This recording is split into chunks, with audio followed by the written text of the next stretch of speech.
Hello, hello, and welcome to another episode of Ballad of Ennersval. This is episode 21, The Art of Fugue.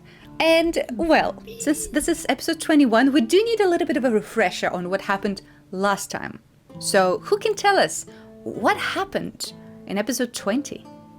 First up, 5 days since Wiles left. Oh, Val's fine, yeah, don't worry. I know that's what you're all most concerned about. We didn't know that yet though, so we left the soup kitchen real worried. We decided to hit the dinner show anyway, just in case Ferric was tailing us to find him. Turns out, Fliss and Mephisto have been checking out Firestarter's show every night, so we all meet up and pile into the regular table.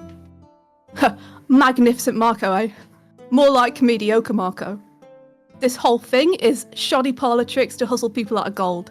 He tricks a farmer into thinking his dead wife is talking to him. Asshole move, man. Then there's an illusion we all see right through. He even has a plan in the audience for his final act. All in all, his performance needs less posturing and more of Cressette's fireworks. I'm all set and just laughing at him. But then Fliss produces a trick of her own.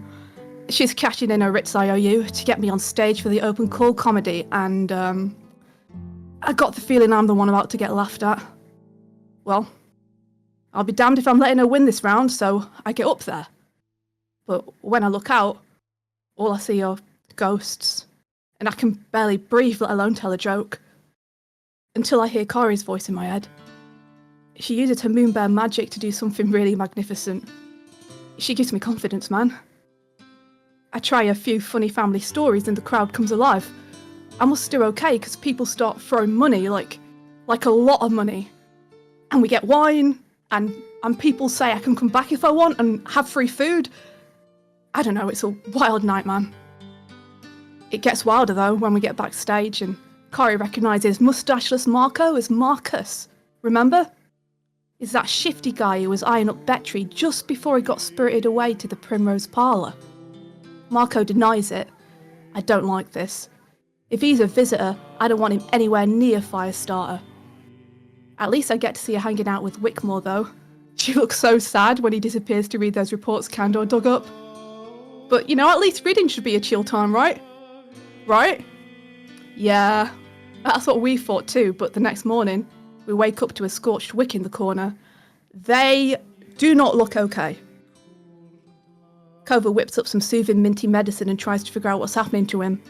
And it turns out that Wick's been burning up in front of us this whole time. Their own fire's been eating them alive from the inside, consuming their memories and leaving their body in constant pain. Wick says that they were wading through an article about the scorched dock when whoosh, they just go up in flames. Just like when they were interrogating Moira, but even worse.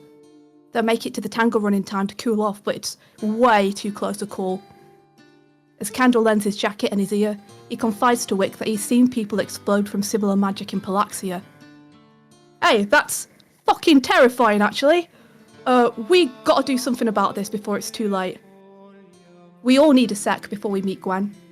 So I trail after Kari for a morning walk. Her frosty reception to find out my connection to the visitors has scared me. But talking it through, there's a warmth I weren't expecting. She opens up about her feelings of unworthiness after feeling like she failed a niece, Nashana. And I tell her about how much of a difference meeting her has made to me. And we both resolve to be a bit more honest.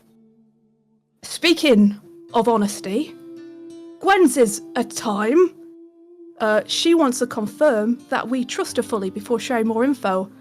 And, well, Wick's never been 100% on Gwen anyway, and things don't get any friendlier when I tell her how we all know the visitors are behind the Camp Orthac poisoning.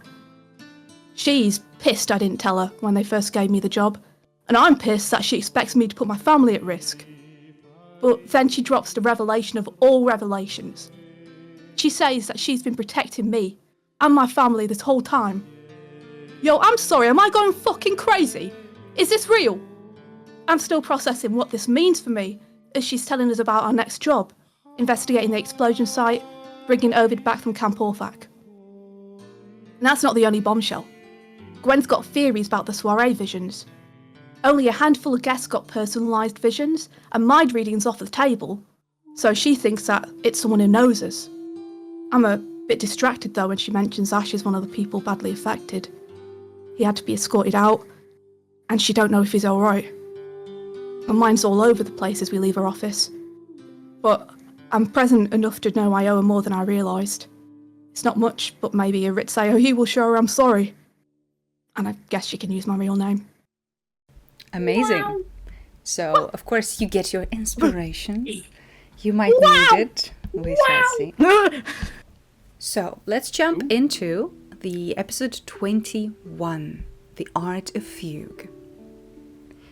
After your eventful conversation with Gwen, Kane takes you outside into the day of sunlight and air and flowers all around you. The atmosphere is very much contrasting with the heavy, confused feeling that you have. He kind of claps you on the shoulders and says, I suppose you're going to the puppet theatre, yeah? Yeah. Okay, good. Right. Can you give this to Gunhilda? And he gives you Ritz a small little sack with little coins glittering inside. He says she has been kind enough to look after Kaya for a little bit. So while I'm stuck here, she'll be looked after. That's good. Oh, yeah, of course, mate. No problem. All right, good. Gunhilda's a good one, huh? Yeah, I mean, a little sour, but, you know, if I was her age, I probably would be too. Anyway, I gotta go back to work. Good luck. And he thanks. waves away, and you guys are alone near the bridge between the House of the Doe and the Heart Square. Hey. Are you guys okay? Ritz is looking a little bit wild-eyed. A little bit like a feral animal that has just been let out of a cage for the first time. Everything all right, Merritt? Oh. What did you say? She called you Merritt. Oh, yeah. It's what I used to call myself. But it's Ritz now. Do you often change names? Nah. Just the one time. Merritt feels a bit too dainty for you anyways. Yeah, it doesn't really feel right anymore. You know, whatever feels correct. Whatever you need us to call you, I suppose. Whatever you're comfortable with. You guys heard Gwen, right? Yeah, it's a good thing, no? Yeah. She said that she's been looking out for my family and me this whole time. That changes a lot, doesn't it? Fuck yeah, it does. All this time I've been wondering why nothing was happening, why my fuck-ups weren't catching up with me. Gwen's got all the shoes, guys. She's got all the shoes. What? Shoes? The shoes? Yeah. You know, like, I've been waiting this whole time for the shoes to drop. And, you know, there's no point planning anything or building anything because I always felt like, you know, the visitors were just going to disappear me one day. It was going to catch up to me, you know, I'd make one misstep and that'd be it. But the whole time, all the shoes, Gwen's been catching them. I could have a life. I'm not just gonna die in an alley somewhere. That's what you predicted was gonna happen? Yeah, I mean, you heard what she said, right? I wouldn't be here if it weren't for her. This whole time I've been fucking up every mission I've been given. And I was wondering why nothing was happening, why I was still around. I just figured maybe it was taking a bit of time to catch up with me. I couldn't figure out how I'd made it so long. Well, you can't fully drop your guard now, Ritz. We don't know how many more hands Gwen has to catch more shoes, so to speak. In a corner, right? Like, why would I not just give them all up now, right? Like, it's on. Wick, we're gonna burn them all, Wick. Whoa, what are you Settle down. You're already thinking about giving all the names of the visitors to Gwen and walking away? I don't think I can walk away, but why should I protect them? Fair. You just discovered this. You should at least get a stronger foundation than a word from someone. No matter how far up Gwen is, like she said, she can't interfere on everything. That's right. She didn't tell you what she has done, just simply that she has been helping you. It's not enough to make a decision on. But if it puts more trust in her, then that's good. But still be smart. You still have a family and yourself to look out for. But I am glad that you're thinking of yourself and a possible life. Yeah, man, for sure. And he's looking off into the distance, but again, with slightly more of a manic, wide-eyed look than he's had before. Ritz, just because you got a shield now doesn't mean that you should keep taking blows till it breaks, okay? Just dodge them. And keep it on your toes like you have been. Yeah, of course, yeah. Of course I will, but she's in our corner, right? Lady Gwendolyn is looking out for us. She better be. Yeah. Well, you don't think she was lying? I don't think I so. think... But You go on, Wick. I don't think she was lying. I just think she has a funny way of keeping things close to the chest and making you believe you're safe when... I don't know. I mean, you heard her. She said that she couldn't tell us everything, right? Right. I get that. It's... There are... I have more questions. If she's been doing this for however long she's been doing this, She is well equipped to settle a bunch of adventurers who don't know any better. I've been wishy-washy on her so often now, but I'm a bit tired of trying to find reasons not to trust her. She's the best shot we've got. She's the first person to step up and put a plan down for handling Talia. I want to take that shot. Agreed. yeah. She's been looking out for me this whole time. Mm-hmm. I owe her everything.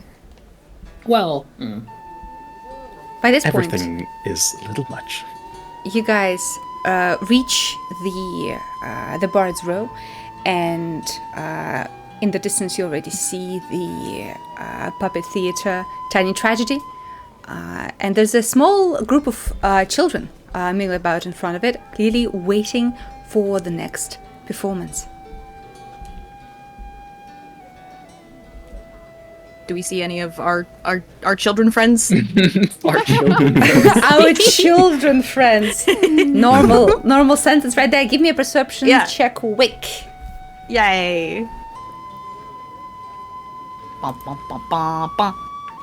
I'm good at those. You so are 10. Okay, that's not bad. Yeah, Yay. you can see that between the heads of different kids and a few adults milling about, you do spot the two girls in conversation, Greta and Kaya. You can see that both of them have a little mood mark flower on their cheeks. Greta's ones are just like this gentle light blue color, but when Kaya speaks, her flower jumps between red and orange and yellow, kind of like a small flame, and it a little bit reminds you of Cressette but they are animatedly talking. And as you guys get close, you can see that Greta spots you and says, "Ah, hi! You're just in time. We're about to start." Oh, great. Did you save us a seat? Yeah.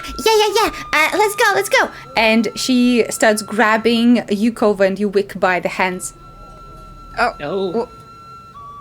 I gotta go. I gotta go start training today. I gotta go see Elidor. Oh, right. you're not watching the show with us? I'd love to. I just. At this point, Kaya says, "Training? Dude, that's so cool. Yeah, of course, go. You can tell us everything later. Are you gonna learn how to slice people's throats?" Yeah, that's definitely what it is. Hey, who has the portable hole? I gotta get my shit out of there. Oh, You gotta what now? here you go. And Ritz pulls out the portable hole and wiggles his eyebrows. Kaya's like, what Sticks is his hand that? Whoa, it ate his hand. Pulls out an egg. It's gone now. Whoa. Why are there eggs in there? Whoa. She runs up and immediately puts her whole head inside the hole. Oh no! Whoa! He grabs her by the collar and yanks her out again. That was crazy. Wick Yeah, careful, don't go sticking your head in any holes. I just, Wick gets the jacket and the I mask. didn't Might be feel any monsters in here. of my body. That was crazy. Yeah. We've got some secret stuff in here. Ain't for your eyes. Like what kind of secrets? Guess you'll just have to find out one day, won't you? How is that Ain't the day, though. challenge? Oh, I'll find out. Yeah. Tosses Wick the egg. Ah! You're going to curtain call, right? That's for scrambles. Oh shit! Yeah. Hopefully, I'll see him. Wait, could you just make sure that Val's okay? Yeah. That's on my radar. As you guys talk, you There's see the portable hole over as well. as you guys toss each other objects, you see Greta is like poking at Kaya's head, like surprised that it's still attached.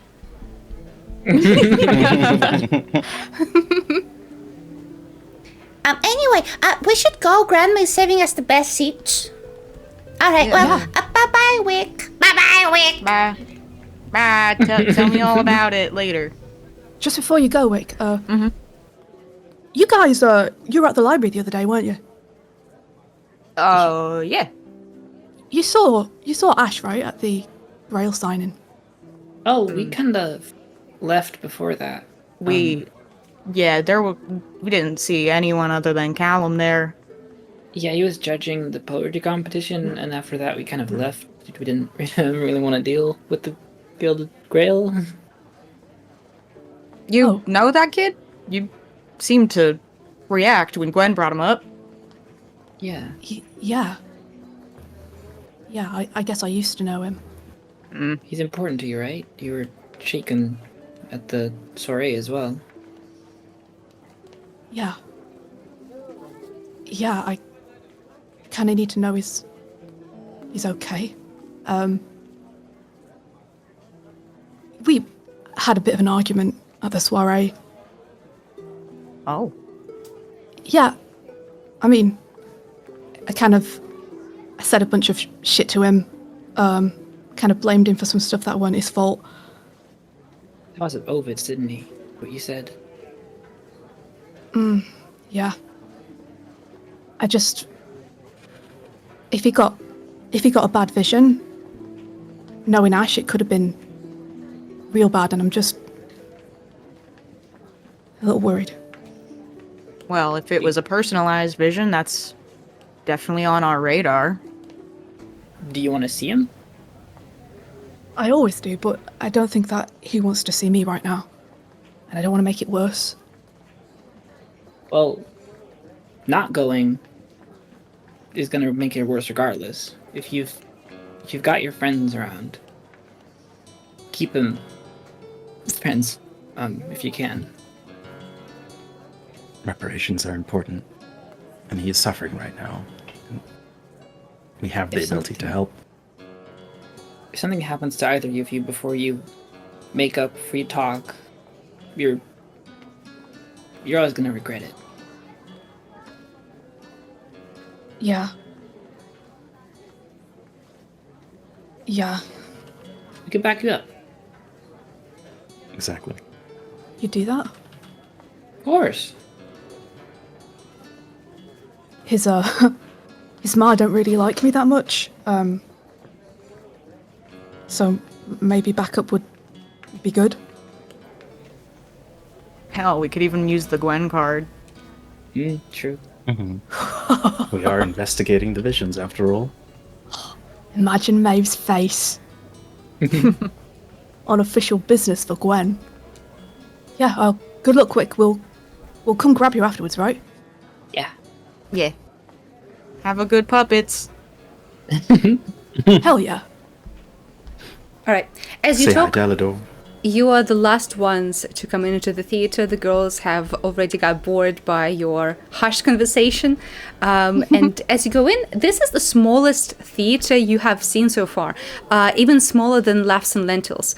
There is a room for about 30 chairs, and you can see a small raised stage with a separation for the lower half that shows valleys, forests, and other things drawn by not the most skilled artist, but definitely someone with a good imagination. You can see unicorns running about, giant birds grabbing people, and there's just strange mix of whimsy and danger.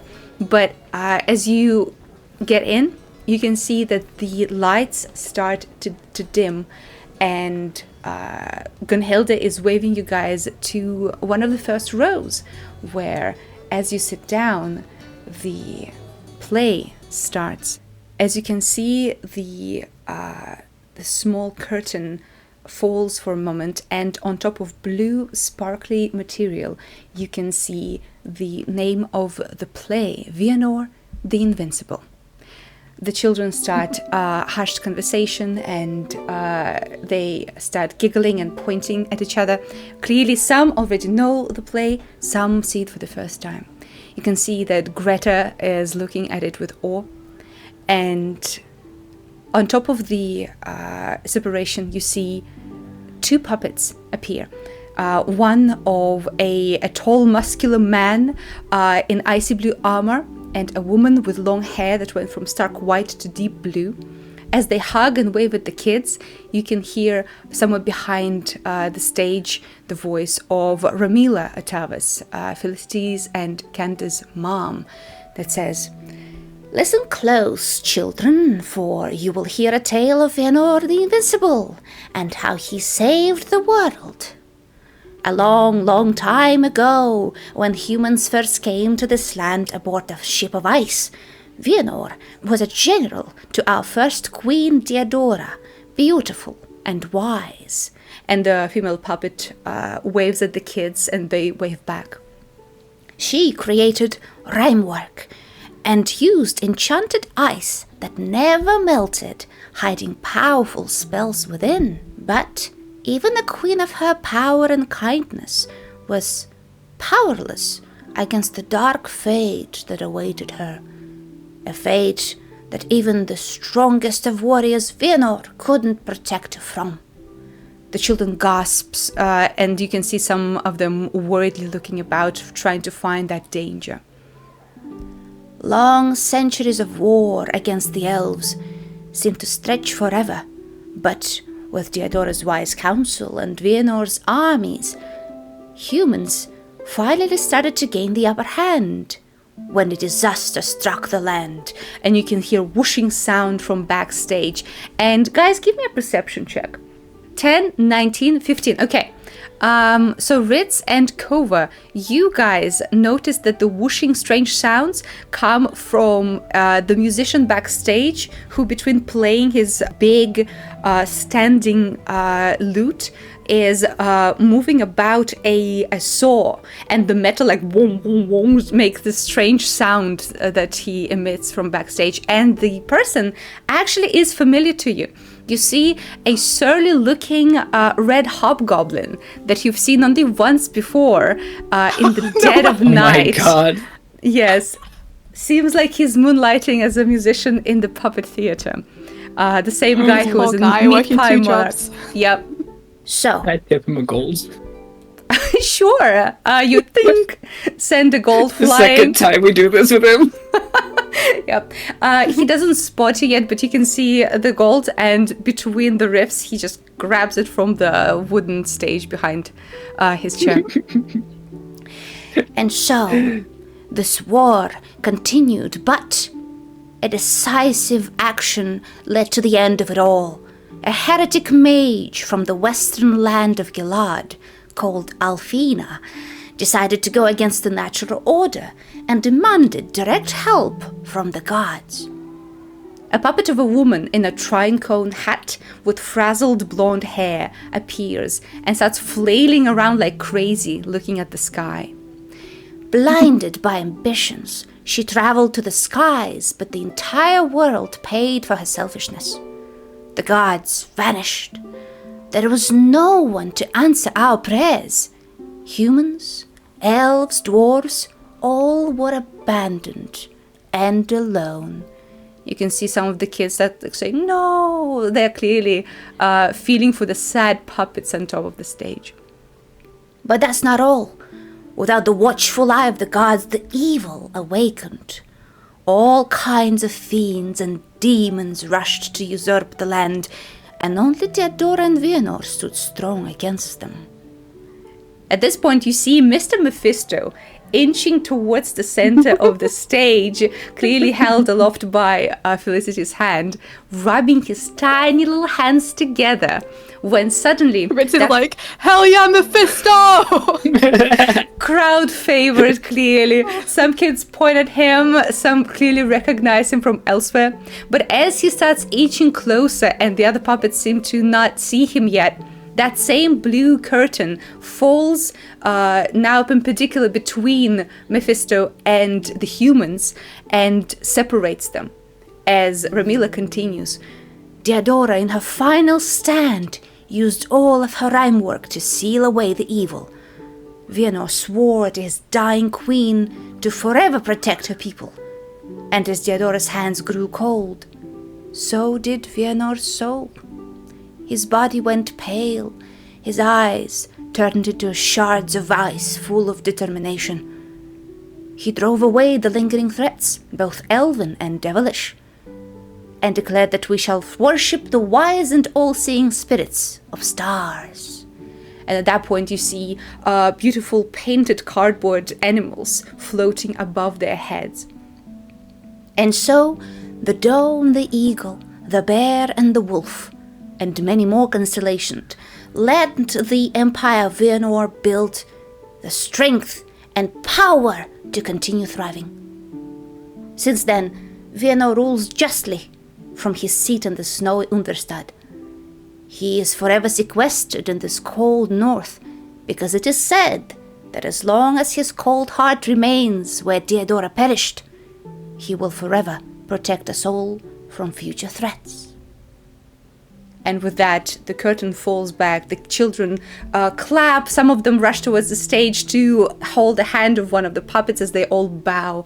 And you can see that of all the kids, Greta seems most enraptured by the story. And she looks at the beautiful queen in the sparkly dress with adoring eyes. And she says, "Wow, she was so beautiful.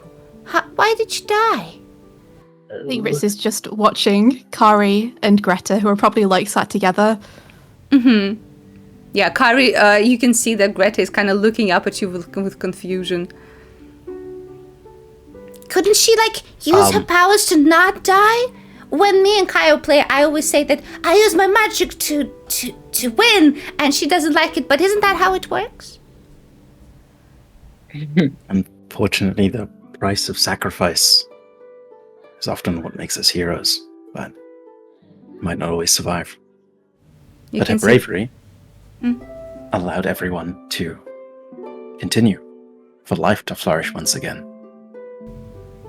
I guess so. You can see Kaya lean over and say, If I was there, I would just grab that big sword of his and I would slash Mr. Mephisto. Hiya! Hell Are yeah. you sure? Mephisto is powerful. But I'm more powerful. Look at this. And she flexes. Whoa, muscles. Yeah, she Yeah. puts her hand to squeeze her bicep and is like, oh my god, Yeah. Yeah. a fearsome warrior over here. I know, right? I train every day just like my dad. Could Koba have been like whittling away at something in the meanwhile? sure. There's this happening. Cool. He'd like start wood carving 2 dolls, like a knightly doll and a princess. As you However long it takes carve, give me a wood carving check, please. Can I guide myself? I mean, again, you are surrounded by a lot of people, a lot of kids who want to do that. Never mind. No, I do not. Actually. Which, by the way, after the play is finished, clearly people don't seem to be in the rush to leave, and Ramila and Felicity come out with little trays of tea and tiny little biscuits, and kids just sit and discuss the play. Some try to perform the actions that they saw the puppets do and parrot some of the lines. And it's clearly not just a place like for theater performances. It's just a place to hang out for kids. Aw. Given Chris is arm wrestling Kaya. Nice. given that the story seems quite like northern focused, is there anything that Kari might know extra, like any extra trivia? Great question. Give me a history check, Kari. History or religion, up to you. 8. Oh, I'd say that you are quite distracted by the loud shrieks and chuckles of children around you. It awakens some memories within you, and through the fog of familiarity, it's difficult to think right now. But definitely you know one thing. In the performance, Ramila mentioned that Deodora used all of her rhyme work magic to seal the rift between the devils and the humans. That is not true. You even know that not to be true because you saw a rhyme work snowflake. But from the reaction that everyone had in the soiree when they saw it, it's clear that however much of rhyme work is left, clearly it's a very sought after and rare resource. So she probably did use most of it for that decisive act. Ritz, do you lose or do you win? Lose. Okay, yeah. As soon as you Convincingly lose, though, like he's trying so hard. you can see there's a little bit of sweat on her brow, and she cheers and turns to Greta, and she's like, "Good job, yeah, very cool, very cool." Oh, she's just too powerful. Yeah. Yield, you fiend. And when she I says yield, that, actually, I yield. When she calls you fiend, you can see Ramila gently put a hand on her shoulder and say, "Now, let's be careful with our words. You saw what actual fiends did, didn't you?" And Kaya looks a little bit shy and says, "Oh, yeah, sorry. He's a tiefling, right? Yes, that's true. That's right. And they are no more in control of their past and the things that happened before them than we are." And you can see Kaya kind of sit quietly for a moment, clearly digesting the information. He shoots Ramila a little grin and a wink. Yeah, she smiles and continues pouring tea for kids. And Felicity actually comes out and says, "So, did you like the performance?" Good as That's ever. great. Yeah, new snow's looking real good. Ah, thank you. I worked on some of the effects to help, bring the drama into it. Everyone Always seems nice to to like hear. it. Yeah. Always nice to hear a story from the north. Oh yeah, you probably hear a very different version of it up there. Yeah, particularly the rhyme work. Not all of it was used, but it does make a better story. Yeah, it's more dramatic that way. Oh, which, by the way, speaking of drama, where is the flaming one? Where's the angry, the wick? Oh, they had to go back to Kirkle, do a bit of bit of work and training. Ah, I see. Well, I bet they're missing out on the amazing performance that Mr. Mephisto put on. And Mephisto bows to you.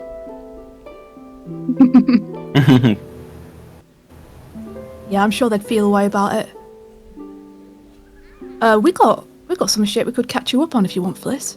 Oh, please do. I've been kind of bored.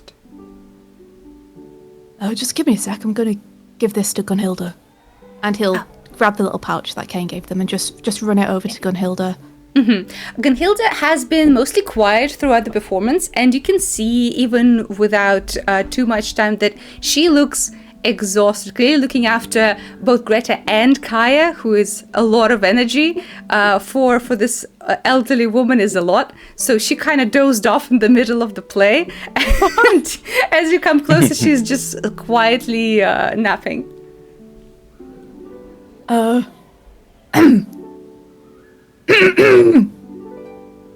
Gunhilda! Ritz, hello. Hey, I was just Kane wanted me thinking. to give this to you. Oh. Yeah, of course you were. Oh. Deep thoughts, right? What a foolish man. I told him I didn't want money. Oh, well, it looks like you're definitely earning it. Oh.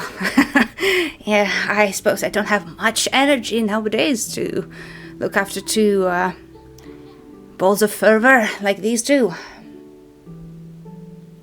Seems like you're doing a pretty good job to me. Maybe actually this money is a good thing to use. We can probably go and buy some sweets that'll keep them occupied for a little bit of time. Oh yeah, it will.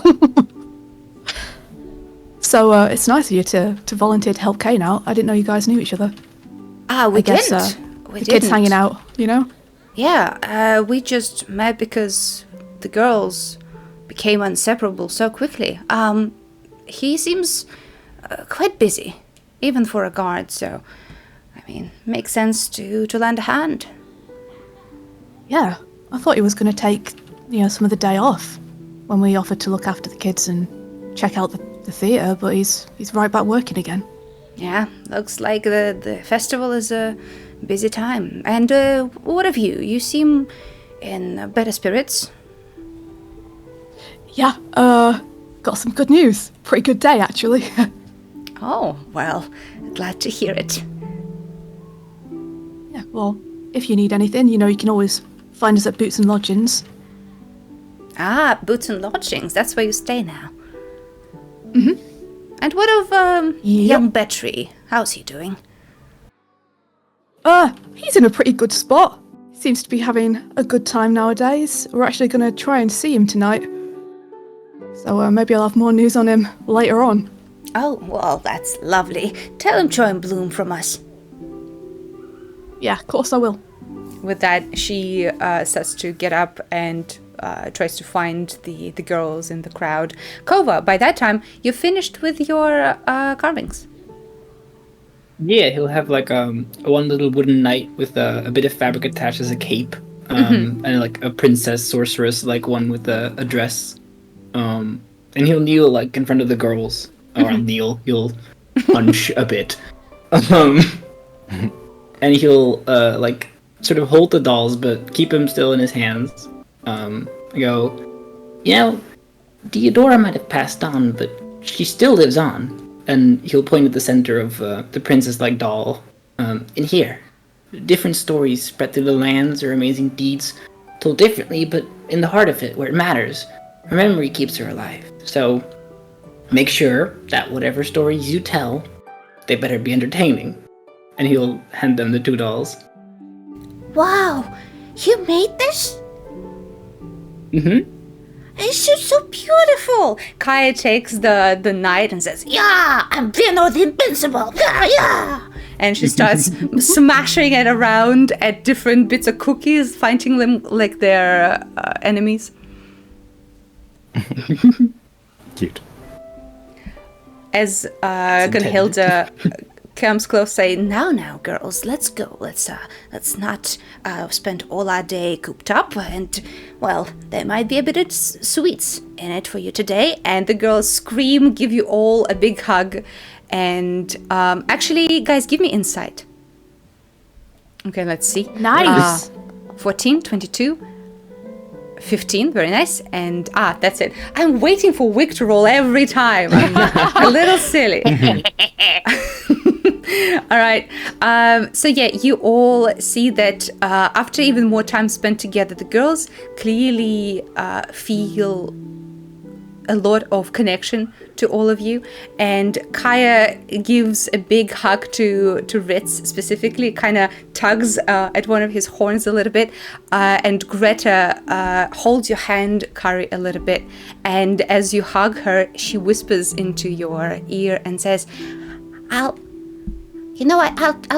try to be like Theodora, okay? I'll try to be brave. Just be you. You're more than good enough. She ruffles her hair. Okay, bye-bye. and the girls follow Gunhilda out of the theater. This is the fucking best day ever. They're really cute. Hey, how long do you think it's going to take Gunhilda to realise that buying kids a bunch of sweets ain't going to calm them down? She's doomed. Don't think anything could really calm those two down. Why don't we go somewhere more private? Yes. Good idea. Mom, we're gonna step into the back rooms. I'm gonna show them around the theater. They seem enraptured by the puppets. And Ramila smiles from the other side of the room and says, Okay, just don't touch all the old stuff. It might rip.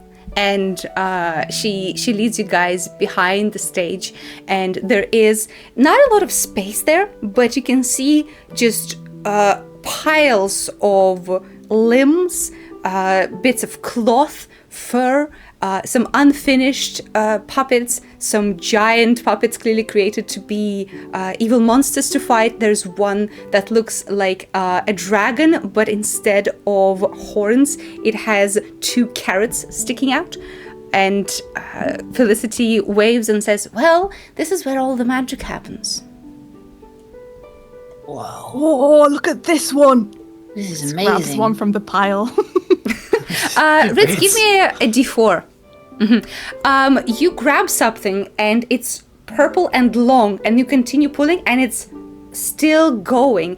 And what you grab is not just a normal puppet, but it's a long puppet of a purple worm on 3 sticks. So someone can move it behind the curtain and make it undulate over the stage. Oh, Wick would love that. He hands one of the sticks to Kari, one of the sticks to Kova. Oh my gosh. He's like holding it up really high to be at the same height. Barely. Whoa! So we went to a fucking fancy party. And we Yeah. said that we'd come back and tell you about it. So here we are. Yeah. I've heard that the soiree didn't exactly go as planned, huh? Did you guys hear some of the reports about it? Well, I didn't hear much, to be honest. People are keeping it kind of hush-hush. But I did hear that apparently someone came in to try and intimidate the politicians. No one really got hurt, but people were unnerved to begin with. Also heard from a very nervous cook that he was suspected of treason, but thankfully evaded the suspicion. But yeah, tough time for the House of the Dough, it seems. It's pretty scary. It was actually Kova that saved everyone in the hall. I don't know about it. Oh, I don't know really? about it. Mm-hmm. I don't know. Yeah. I guess maybe. What did you You smashed do? a chandelier, right? Yeah. Yes. Oh, that's probably costing a mean- fortune for the dough. I mean, Good yeah, one. it did feel pretty good to do that one. Nice. But yeah, did you really see what was that? Well, I don't know if she was really there. She didn't seem physically there, but it was a hag, uninvited hag. A hag, like from the Morn type of hag? Yeah. Whoa. Yeah. She kind of said some rude stuff, pretty much to the Crimson Wolves especially. Kind of told them off, said some more scary stuff, and then dropped this bog rosemary on the floor, and then visions started with everyone. Did she want anything? I think the visions were kind of the thing she wanted, but we've learned that the visions were very specific. Specifically, our visions were specific, while there are some people who just had visions of brawls in the soiree. Some people had visions that apparently fit to whatever they were talking about at the soiree. It's curious. As if there was an informant there or something. You see that when you give that bit of information, her eyes light up and she starts really thinking about it. So, is there a specific correlation between who got something special and who didn't? One of the things we're trying to figure out. We all got something specific, but we don't know everyone else who did. It seems that the closer to us, or maybe the closer to Gwen, or something that people were, the more specific it was. That's what I feel like anyways. Closer to Gwen? Maybe? I don't know why it would be us, but... Yeah, and like I said, we don't even know everyone who got them yet, so it's kind of hard to make any kind of correlation. And yes, on definitely. top of that, a strange thing as well is that Lady Gwendolyn got a vision, but she's told us she's got this ring on that like shields her mind or something. And it was able to bypass that. The ring of mind shielding, yes, I've heard of those. They don't necessarily stop anything from getting transmitted into your brain. Most of the time, they stop anyone from reading what's inside it. Understanding if you're lying or not, or understanding if you're a good person or harbor some evil. It's... Yeah, I don't think that would be... but that's her interesting. vision was specific. Well, So- that might mean that it is some external spying, not within the minds. Should ask what she saw. Maybe if we know it's something. What if it's in our heads? What if we're the reason, or whatever we knew was able to be worked into a vision? It'd be great if there was like a way to get a list or something. Yeah. Kova, what makes you think that you might be connected to the information? What is it about you 3 or 4 specifically that makes you think that?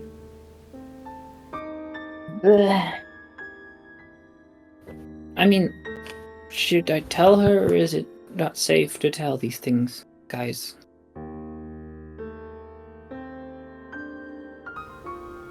I don't know, Kova. I mean, it's your business. Honestly, I'd rather people be aware of her at this point. I knew this hag. I know this hag for a while. I was in her commune, her community in Bourne, for about a decade. Wow, insider information. Yeah. And I'm not trying to imply anything, Kova, but you come here and a few days later, she comes. Yeah. Yeah. Yeah. Well, there's a connecting factor to that one. I suppose you're from Palaxia. You'd probably have heard of warlocks, I think is what we're called. Oh, yes, I have heard of warlocks. More than enough. Yeah. I think I'm considered one. To this I've got hag? No. Okay, good. To someone who we learned recently was her advisor. Samael, sun mask, long black hair, annoying smile. Chad, give me a d20. Ooh. I don't know. I did know. I did it. I don't know. A 5. She scrunches her face a little bit and says, doesn't ring a bell. Yeah, I think there's a lot that I'm unsure about with him, but I think he's a celestial of some kind, and he's been scheming stuff for a while. Well, if I know anything, is that being a warlock to a celestial is better than the alternatives. I hope so. But if you were from Just- this hag's commune, do you think that maybe people around you got specific visions? That's one of the ideas I've got. The other is, well, this Samuel guy can get into my dreams, get into other people's dreams as well. Apparently, he's able to talk in people's heads, show up illusionary to just me without anyone else seeing him. He's in the ethereal plane. And Talia wasn't technically there. So maybe it was just him? He seemed happy after I met him again in the evening in my dream. But he didn't seem surprised that she was there. I assumed just because he would know. He would assume so, but maybe she wasn't there, but he was. I think it was all just Sam. It could be. He's done powerful stuff, and I've been thinking that maybe it's similar to what Gwen did, where he's not been telling me things because he's fearing that Talia might look into my mind, but Talia didn't seem to recognize me the first time she saw me in the city, and she hasn't tried to get through to me at all. So I don't know why he would hide things from me, because as soon as she would look into my mind, she would know that I'm talking to Sam. So there's got to be another reason why he's not telling me things, and maybe he's got plans, or maybe he knows things that are going to happen. He's definitely got plans. This is the problem, Fliss, is we just don't know what either of them want, Talia or Sam. So we don't know what to do about it. Yeah, the two key things I usually look for are capability and motive. Seems that both of them are quite capable, but their motives are unclear. That commune, Kova, is it still there? Is it a place we can research? Its remnants might be. It got broken down, and the undead and everything sort of piled in. But I've been there a few times afterwards, retrieving some memorabilia and items and looking for people, but nothing much remains from it. Interesting. There's one thing that doesn't make sense to me that I haven't been able to figure out yet. Just one. Well, many, but this one's specific. And he'll pull out this straw doll that has been with him a few times. I got pushed out by someone I've never seen in that place before, this old woman, and she tucked this in my shirt, and I've been holding on to it ever since. I don't know what it is or what it does, but I think it might have been the reason I'm still me or something. I don't know. Oh, I thought Can I Sam see? pushed you out. Yeah, he'll hand it to her. Okay. She's gonna roll for investigation. Chat's rolling like shit for her, so I'm gonna roll it. Yeah. Hey, see, there's a difference. I rolled natural 18. Thank you very much. Oh. With Rigged. sure. With her investigation, though, that's pretty high. That's above 20. She looks at the doll a little bit and says, I've seen a lot of magical items back in Palaxia. This seems rudimentary, to say the least. But as she turns it around in her fingers, she kind of frowns a little and starts to pick at the thread that ties the chest of the doll. And as she unravels it, something falls out onto the wooden floor. You see a long black nail. What's that? That's yucky. Kova, isn't that kind of like when you've got those little bits you can leave around and then you can listen to people or look at people?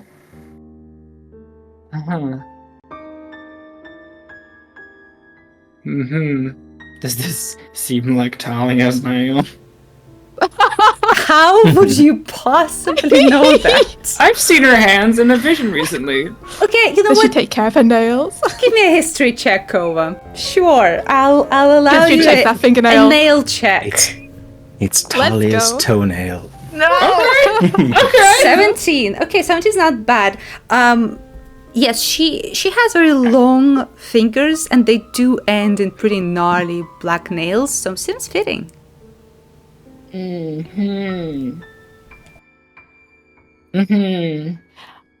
don't know, I feel like that's not good. No, that's really bad. That's the general vibe I'm getting here. Yeah. Hey, Bliss, have you seen anything like this used before?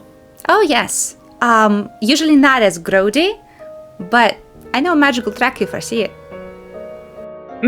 Oh, okay.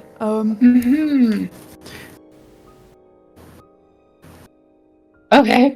So, is it possible the old lady who gave this to you was Talia in disguise or someone working for her? Yeah, that seems pretty likely. Do you touch the nail, Kova?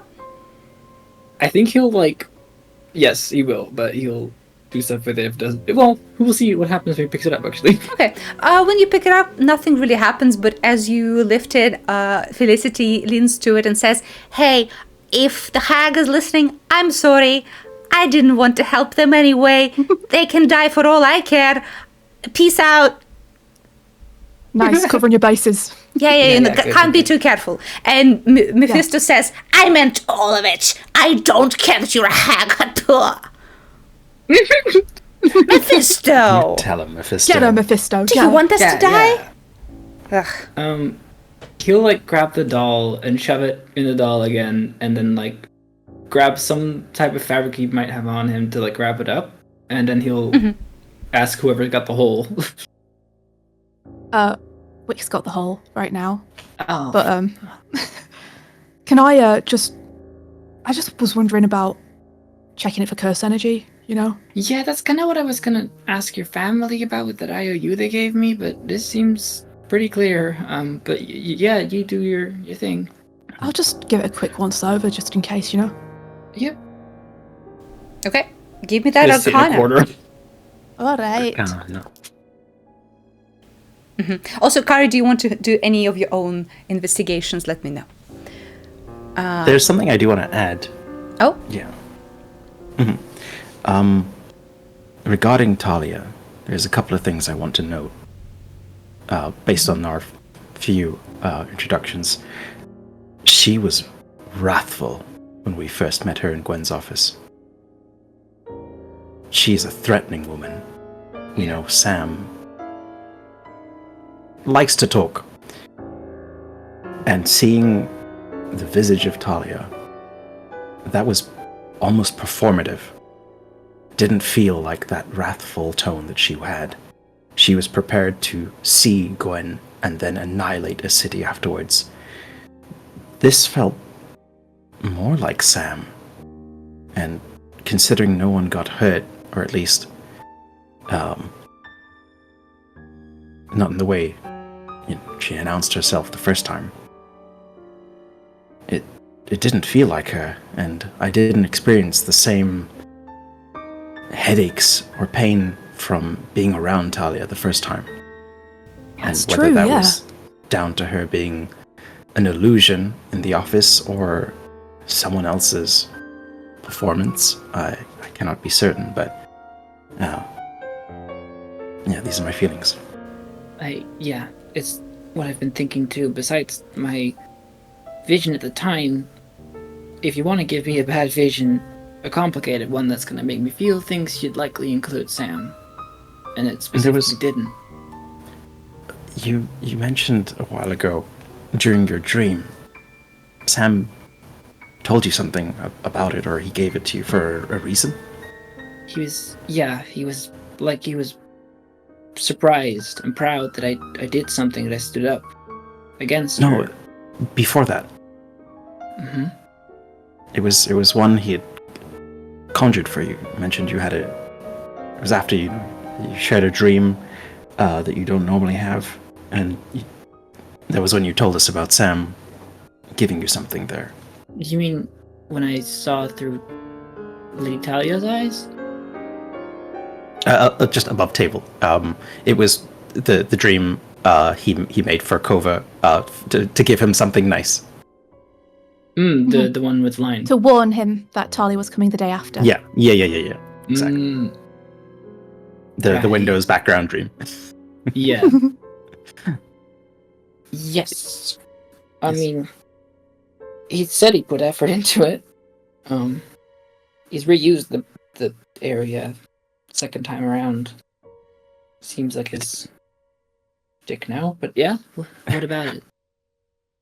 Well, it said something like he was giving you something nice in preparation for something.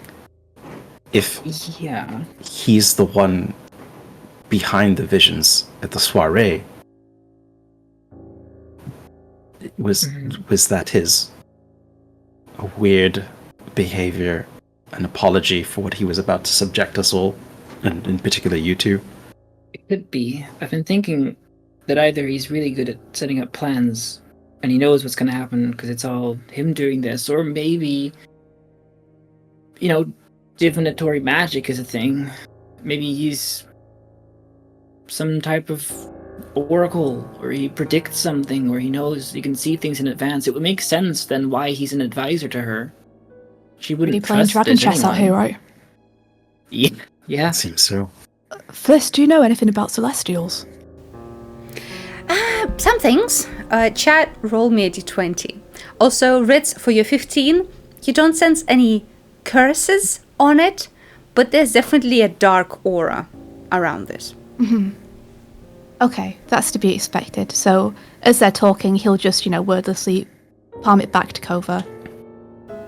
A 10. Okay. Fliss thinks for a second and says, well, Celestials are varied. Just like fiends, there's so many different types. You can't really group them up all together very much. Some obviously serve specific deities. Some are unconnected and their own agents. You really need to give me more information than that.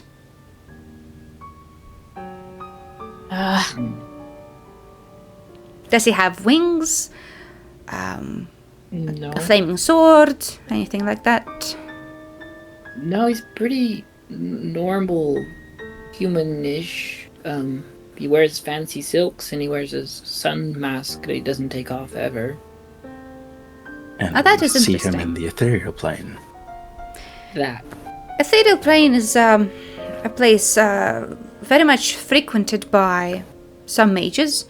A place where dreams are woven, a place where you can pass through the material without touching it. Theoretically, it's everywhere around us. What about the Shadowfell? Oh, Shadowfell is a different thing entirely.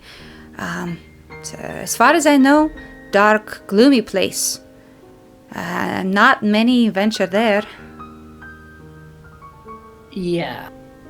She and Sam supposedly were there, apparently.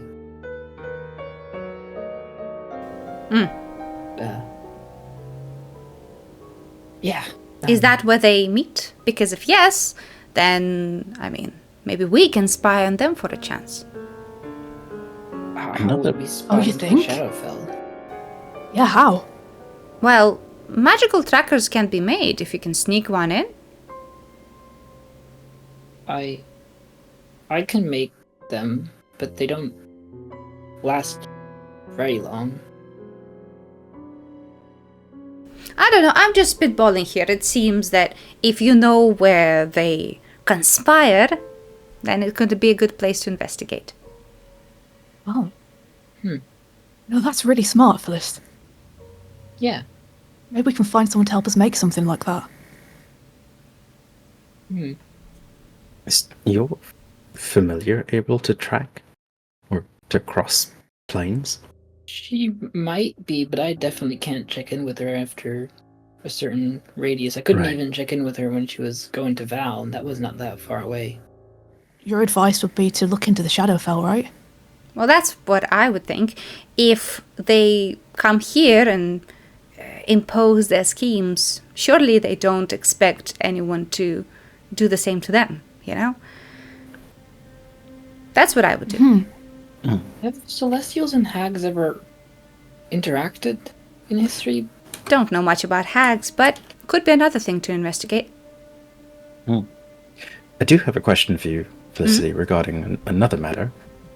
Do you know Lobelia of the Primrose Parlor? Felicity thinks for a moment and says, the name is vaguely familiar, I think.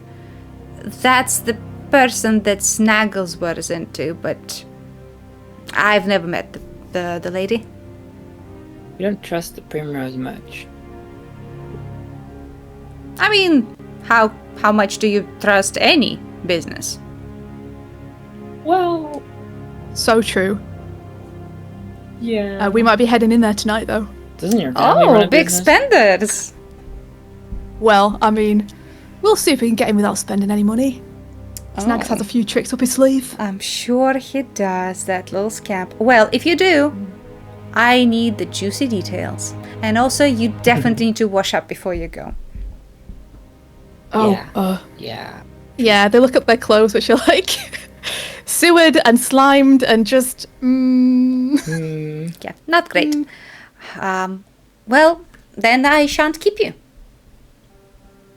Thanks for the performance. Of course. She leads you back out. By this point, all the kids have left and the place is empty. You can hear somewhere in the other room, Ramil is washing the cups and the little saucers.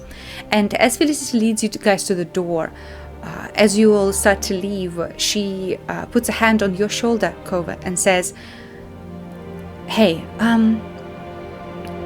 if what you said is true and you are indeed a warlock, be careful. Power can be seductive, but it always comes with a price. Always." I know that pretty well. But thanks. Okay. Well, Ritz is good luck. studying Fliss's face as she says that, Give me an trying insight. to ascertain, is she talking from direct experience here? 18. She's uncharacteristically serious right now. And Mr. Mephisto even is quite silent. She waves all of you goodbye, and you are left on the street. Just before we go and leave Fliss, Ritz will just take her aside and grab her for a sec. Oh, can't get enough of hey. me, huh? You know it. You're the fucking best, Fliss.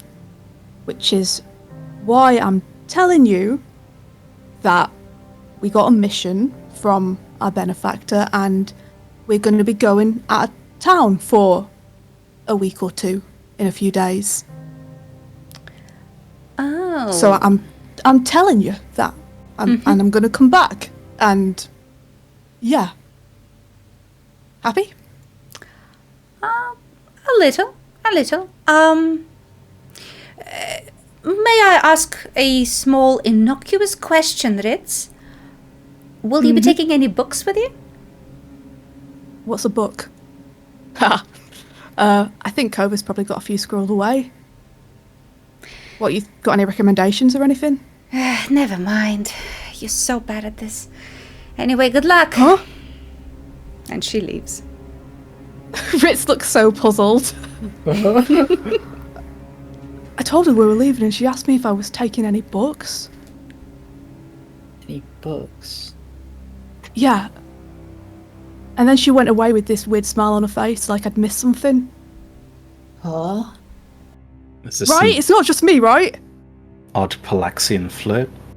I'm not just being stupid, right? With that, we're gonna jump to Wick. So, Wick, we're not gonna play out too much unless you have something specific that you want, in which case I will grind my teeth but will acquiesce. But what I want from you right now is I want a nice, juicy check. I want one check, your choice right now. Either athletics or acrobatics, first of all. Okay. Acrobatics. Go on. 14. 14. Not bad. So, first of all, the good thing is Elidor did install seatbelts on the bike. Oh, yeah, he did. And he also uninstalled the sidecar, so the balance is much easier to understand. You do seem a little silly when you sit and there's two cross body belts going over your shoulders, strapping you in, and he checks them 3 times before you're allowed to start the engine. Oh, how dare. But it unfortunately does help against your better judgment and ego. It does seem to hold you in place. And I also need you to roll me a intelligence check. Just general intelligence. 20! Very nice, very nice. So you spend the next few hours trying to understand the finer movements that are important sometimes, specifically for sharp turns, and understanding when you can push the engine and when you should let it rest for a bit, because for all the fixing that Elidor has been doing for the past few days, it's still a very old hog. It is not very good for intense driving. So with that check, you know when you would hit its threshold. So in the future, if you get close to it, I will bring your attention to it. Good. Yeah. But indeed, you spend a few hours doing donuts around the curtain call. You can see through the window sometimes Val peeking out and kind of looking as you just get all the dust up in the air. Elidor is quite happy with your progress as things go. Yay! There are at this point an aerial view of the curtain call shows just so many donuts in the grass. So many donuts. Grass. It's a nightmare. Yeah, grass is pushed away to the side. There's like a path that you're carving through the whole courtyard. But after a few hours of intense training, both you and Elidor sit on the grass, untouched by the donuts, and just take a little bit of time to unwind as the rest of the gang comes back to curtain call. Hi. You do notice if the first time you see Wick, they are wearing their jacket over their fancy clothes, so now kind of bundled up like it's a blanket, and they are wearing the face mask that they wore when they first entered the city. Probably for like dirt reasons. Oh. Oh, Cool. hey, Chuckle Fucks, check this shit out. And she's gonna pick up a handful of dirt and throw it at them. Oh! Nice. Ritz catches it full in the face and falls over. Nice. Puts 2 coppers on your eyes. Yo, eat that. Sorry. How could you? Killed him.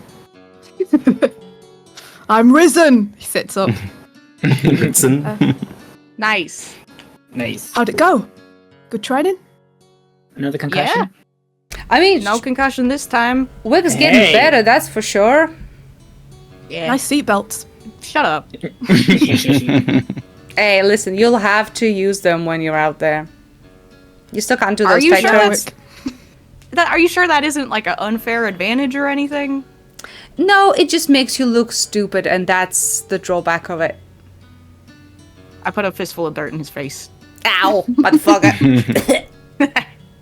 Hey, how's Val? Oh, he's been in there. Yeah, I your was gonna creepy go lads inside has and- been looking at us through the windows. Yeah, I was gonna go see if he's okay, and then he's just doing the same old. So I was like, I'm not gonna bother him. Introduce him to Elidor yet, or are they like just existing near each other? I don't know. I don't keep track of this shit. Eldor, have you met him yet? Well, I've seen him through the windows looking at us like a fucking creep. He's not a. Well- Oh, okay. He's just Well, been through some stuff. you wanna meet? Yeah. I don't know, does he want to meet? He looks timid. Val, do you wanna meet Elidor- Elidor? Looks up He can at hear the everything we're window, and do you guys see that Val just like retreats into the darkness? Oh no. Yeah, I have been thinking we gotta get him some earplugs or something. I'm gonna get him. Got super ears. Hey, what was that about not flinching? What? If you wanna meet him, I'm you yelling can to meet him. him. Don't think you need to yell, Cova. I know. I mean, sure, I'd be down, but I do also hear a lot of growling from inside. Is that Oh, place that's infested? that's Scrambles. That's Yeah. not Val. Don't worry about it. Doesn't Oh, yeah, help here. me in any way. Doesn't make me not nervous. That's still growling. I forgot to give him about the a egg. raccoon? Oh, that's just how he says hello. He's being friendly. See, I've Didn't been you to guys places know? where people say, "Trust me, my dog doesn't bite," and then it sure fucking does. So, anyone Well, I else? never said he didn't bite. Kari, can you corroborate the shit? He's a devil. That's what I fucking thought. All right, let's go meet him. You open the door, and immediately you see something running towards you, but it's not Scrambles, and it's not even Val. It's a big black dog, a Briar to be exact, and it is familiar to you guys. This is Tuft that you met a few weeks ago. Oh, What the hell? Woof, woof. What? He starts lying and going up and down and kind of barking at you a little bit, nipping at your feet slightly, and trying to reach your faces to lick. Kova, your face is wet immediately because you're the shortest. Oh, he's a good boy. Good boy. really tough. What? Isn't Svante like days away? Didn't you say you saw him the other day? Tuft, I mean. Oh, right. That wasn't a fake thing that I just imagined. That was Yeah. That was so weird. Yes, I guess, and Mr. Percent, but I don't see the frog anywhere. I think Sante's here. Santa? Yo, Sfonte! Sfonte! Nothing. I don't think. Huh. He's gonna try to like look around for Val. Val is behind the corner, kind of peeking out and says, "Hi, yeah, the dog just I I didn't bring the dog. The dog just showed up like yesterday. Are you okay? Yeah, I'm fine. Yeah. He's gonna like Glad you got do a back little alive. once over. Give me an investigation or medicine. Up to you guys. Yeah, Kova, you immediately see that no, at least new scars are on him. He looks a little bit haggard, but other than that, seems intact. And as you ask, Val kind of shoots the glance to Elidor and says, "I'll tell you later." Elidor, that's Val, Elidor. Nice to meet Does, you, Val. Does Val still have the moon mark on his forehead?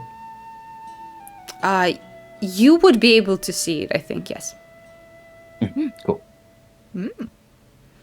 You see that Elidor holds out a hand for a handshake, and after a brief pause, Val takes it. Nice to meet you. Hi. I've heard you ride these loud machines. And the other says, the hogs? Yeah. Do you want to try one? No, I don't. Thank you. Yeah, sorry about all the noise. We can figure out some ear protection for you if that would help. Oh, it's okay. I'm kind of getting used to it. You shouldn't have to, though. We're being obnoxious, and it's not going to stop anytime soon. Well, you're being obnoxious for a reason, right? You have to win that race. Sorry, I was Oh, listening. yeah. Yeah. No, you're good. Can't Yeah. help it, you know. What do we do when we're gonna go after the festival with him? Huh? You know, are we just gonna leave Val alone? Yo, Val, we're going out of town in a couple of days for a few weeks. Oh, that's okay. I can look after the place. I mean, it's not exactly structurally sound, is it? Yeah, Besides, that's you true. got no one else to back you up then. Well, that's not true. The honored beast of the manor is here. By the way, honored beast, may I show them the things that you brought, the spoils of your victories? And Val starts looking around for scrambles. Where is he? I got an egg. Where's the little man? He's probably like fussing around the theater room, the stage room, around there probably. So I think if you called for him, he might turn up.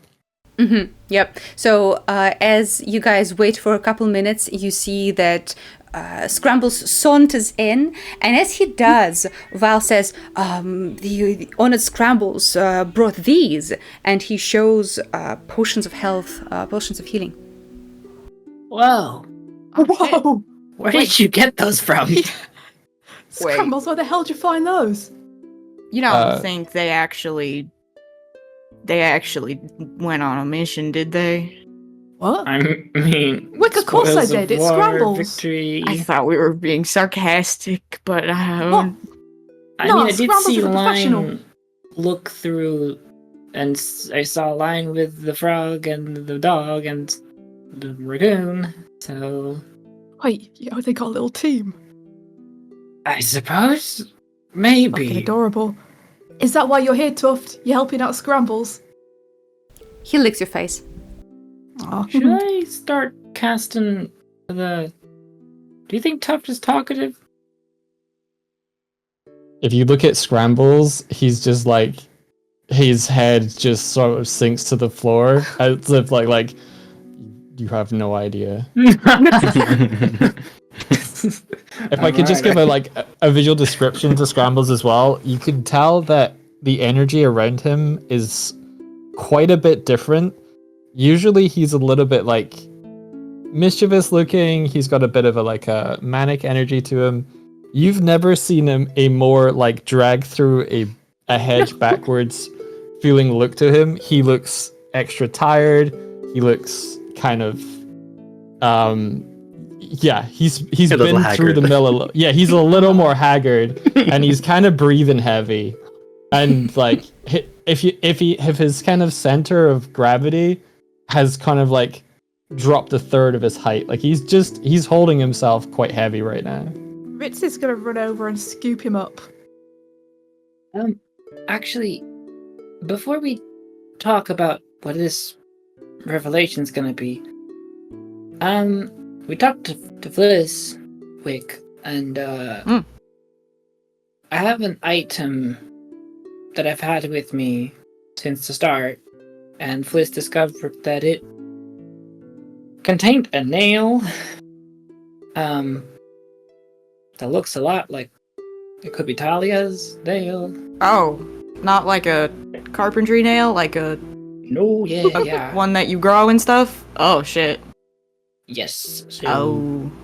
if you could give me the whole in like 5 minutes, I'm just gonna figure some stuff out. Oh, and then yeah. I'll be right with you. Here is, I don't know where, I don't know, it's here. In a pocket. You. Yeah, and he'll just like find a Alley-oop. solo room. And what to now? just sit, and he'll find a room alone. Okay.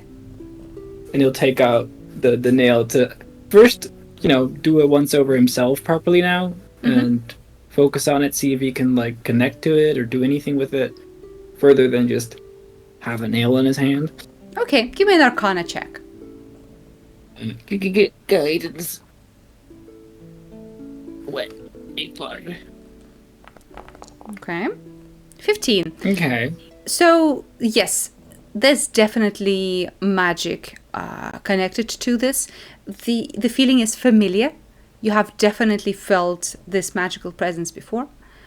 And, you don't get anything much more than that. But the suspicions that you had are confirmed that it is indeed something very similar to what you do sometimes. And whenever I've cast like stuff like detect good and evil and stuff, this isn't pinged up, has it? No, it has not. Yeah, he'll then like wrap it back up into the doll thing, and then he'll shove it in the hole. Okay. Please mark that the little doll is now in the hole. All right. Keep track of where that doll is. Uh-huh. Didn't need to bring that. All right. Well, while COVID does that, actually, Scrambles leads the rest of you guys into the main theater room, and you can see that the corkboard that you left here is much more populated by little bits and bobs, and you can see a new batch of notes on it, including something that looks like schematics for a metal arm. Oh my gosh. Yeah, so Scrambles leading us. I'm just going to imagine that's just Ritz is holding Scrambles in his arm. Scrambles is pointing, Ritz is following, and he's just like petting him and feeding him eggs as they go. Hell yeah. And just fussing over him. Elidor looks around and says, "Oof, this place looks rough. Are you guys hanging out here?" More or less. Yeah, it's just a haunt. We're gonna Haunt is try the to right word for spiffy it. Yeah, spiffy it. What the fuck is that? And they just directly behind Yes! us. Yes! Wick's up on the stage immediately. Parkour up on it. I don't know how tall it is, but hold on. They're immediately looking over everything. Yo, Scrambles, you did all this. Scrambles gives you this slow, weary nod of just like, A good little man. Taft is nosing around the stage a little bit, and he finds a nice corner of the corkboard and starts kind of scooching his butt against it to scratch. Whoa. What the fuck did you do, Scrambles? Ritz pops Scrambles up onto the stage so Scrambles can waddle over and, I don't know, give the rundown? I don't know. Yeah, it's cool like there again to start casting some ritual cast to talk with animals. Okay. So Yeah, he'll be doing that for the next 10 minutes. as you start casting, do we want to speed up so we get to that point? Unless anyone else wants to talk about something, we could. Ritz wants to get up there to see this board with everyone. Mm-hmm. But it's a stage. And he looks over to Kari, who I'm guessing is maybe up there with Wick right now. And he'll just put a hand out and be like, hey, Kari, can you give me a hand up? Sure. Pulls it up. Thanks. And he'll wander over, but he kind of keeps his arm brushed up against Kari's as they go, and sticks kind of close to her. Cute. Aww. So, let's see what we got here. Holy shit. Why is your handwriting better than Ritz's? I mean, what's pinging out to Wick here? Because Ritz is definitely zeroing in on that arm immediately. Wick is looking a little bit left of the arm at the note that says, after race, Faroy plans to poison Elidor with a goblet, and they silently just put their finger on that note. Elidor, by the Elidor way, next to us? is not looking at the corkboard. As soon as he saw tiny text on little notes, he zoned out. He's just looking around. Yeah, you can see that he wandered off and now is poking a hand into the ghostly usher in the corner. Oh my Nice. Nice. Kari will have a little moment of like snappiness. She'll do a quick. I'm not even sure if she needs thaumaturgy over here, but she'll just shout, "Elidor!" Oh yeah, I was listening. mom shout. I was totally listening. What's up? It looks like someone's planning to kill you. Are you interested? I mean, they better get in a fucking queue. What's happening this time? Well, come up and find out. All right, not my knees. Ugh. He gets up Get your onto ass the over here, stage. old man. With a little Kari bit will of look towards Wick and smile. he gets up on the stage with a bit of a struggle, but as he dusts his knees off, he's like, "Oh, what's up? Oh, wait, what's all this? Wait." He looks at Scrambles. He looks at the dog. Oh fuck. Okay. What? So, I've heard the rumor on the street that a bunch of animals crushed Pharaoh's bike yesterday. I thought it's ravings of madmen, but yeah. That's so Pharaoh's funny. bike. As far as Scrambles, what did you do? As far as I heard, it was a raccoon, a dog, a cat, a toad, a parrot, and a goat. This is the setup for a joke. A lot. That's what I fucking thought. Parrot. Scrambles takes like a couple of steps back. Oh no, you don't. What do you mean, rumor? How many people are talking about it? Well, you don't see a flying hog over the Tangle Run controlled by a bunch of animals very often, so I mean, people next to the Southern Fallows are abuzz about that shit. I honestly thought it's a joke, but Did Ferry here happen to have a stained face by any chance? hey, I haven't seen the guy. I only heard that today when I was getting here. Like peer at Line to see if she's looking away all coy like. Line is sitting there, not looking at anyone in particular, but there's like a shit-eating grin on her beak. How do you even do that? Rick scoops up the Scram man and brings him over. He's not escaping. Scrambles goes over and he's pointing at the post-it note that says crashed fire log in the river and like nodding to Elidor with a little bit of a like happy grin. Like, yes, you know, you get it. You get it. By this time, Kova, your casting of Speak with Animals is complete. Alright, let's start questioning. Oh my god. Who's up first? And you'll look between Tuft and the Scrambles. As you sit and cast, Tuft has already been making himself comfortable between your legs, like belly up, waiting for scratches. Okay, he'll give scratches immediately. He can't. Thanks, dude. That's yeah, that's the spot. Yeah. Oh, this is really tough back, actually. You're my best friend. Cool. Hey, Tuft. Hey, old friend. So nice to see you, dude. Hey, yeah. Oh, yeah, get in there under the leg. Yeah. Okay. Well, how did you get here?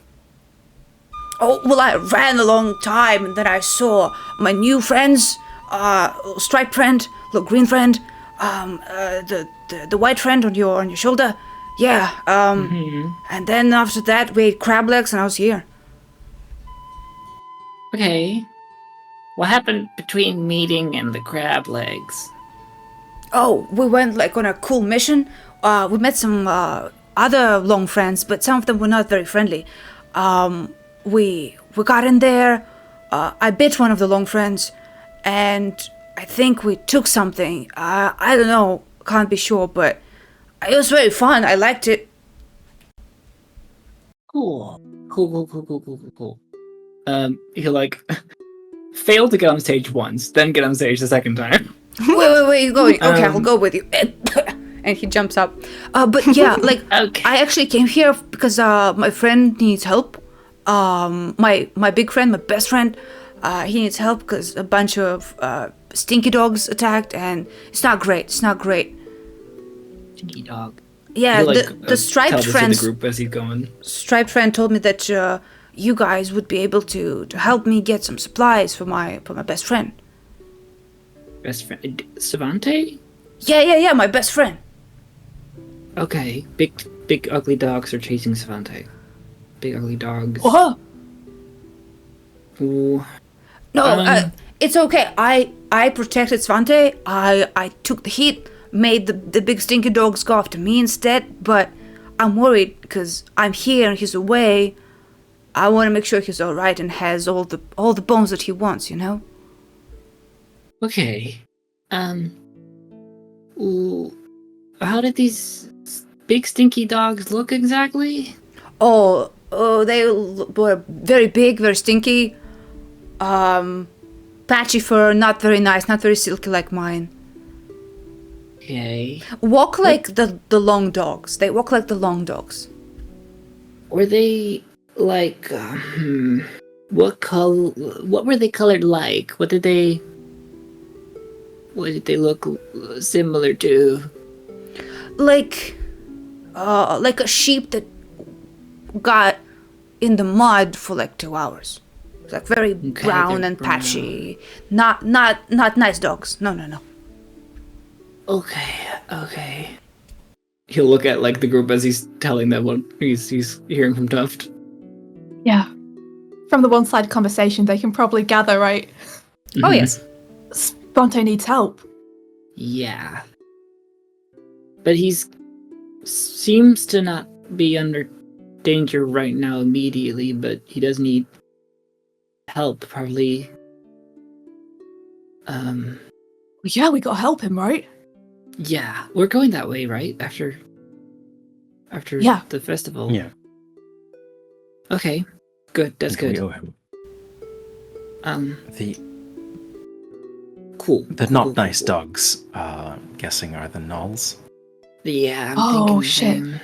Yeah. That makes sense. Yeah.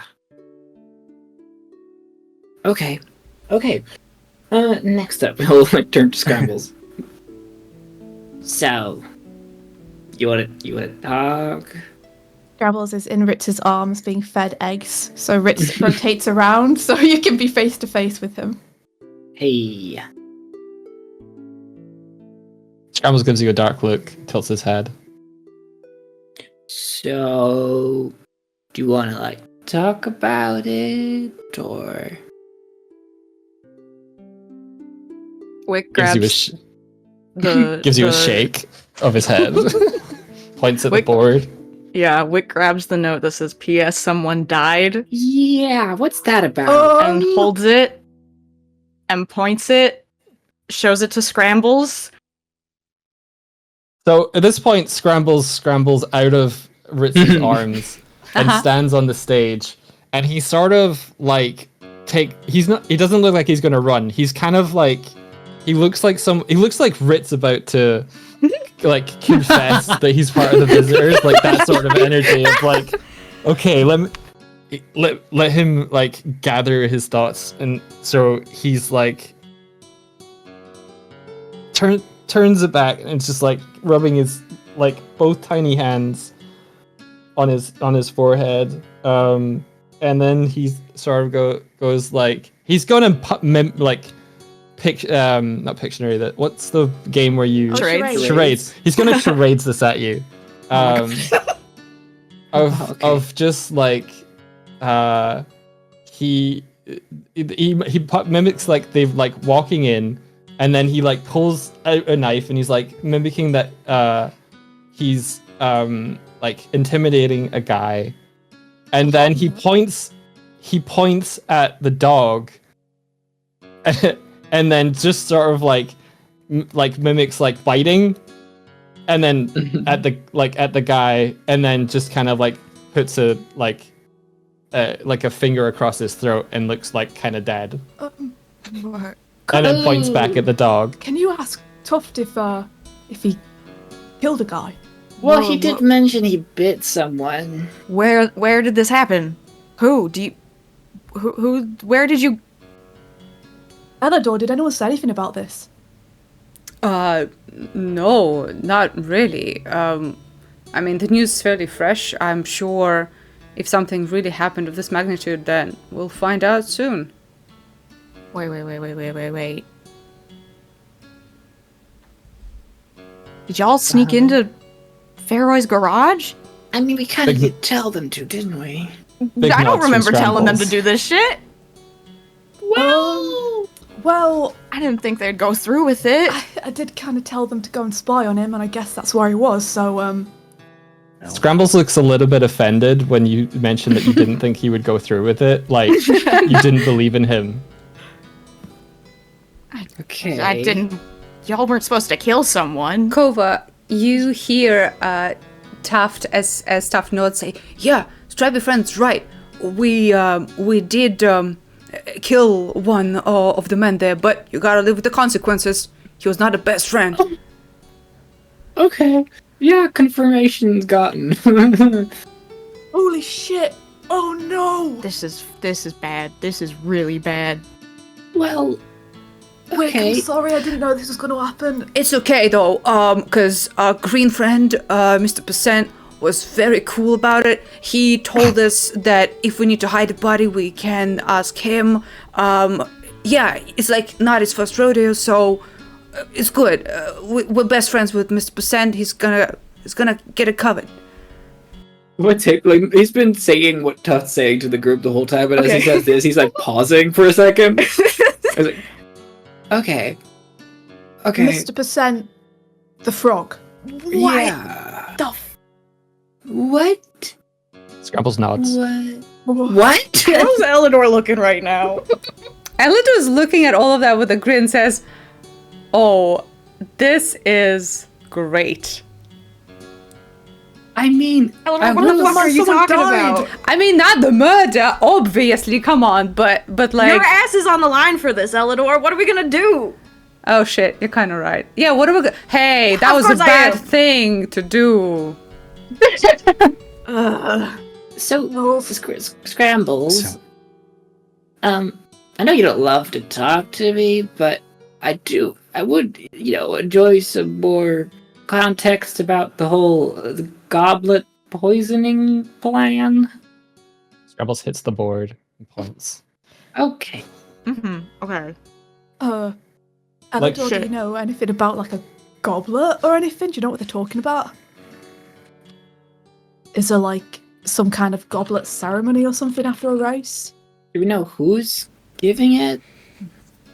I mean, usually after a race, we just, get drunk, kind of have a party. After this race in particular, I suppose the winner will be in the head of the parade around the city. Prestigious. Yeah. Cool. I was kind of worried they weren't expecting you to finish that race, El. Well, Scrambles, do you have like a name or something? Well, this one says Faroy.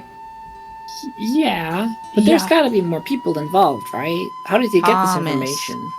Yeah, this one says Thomas seemed conflicted or hesitant to hurt Elidor.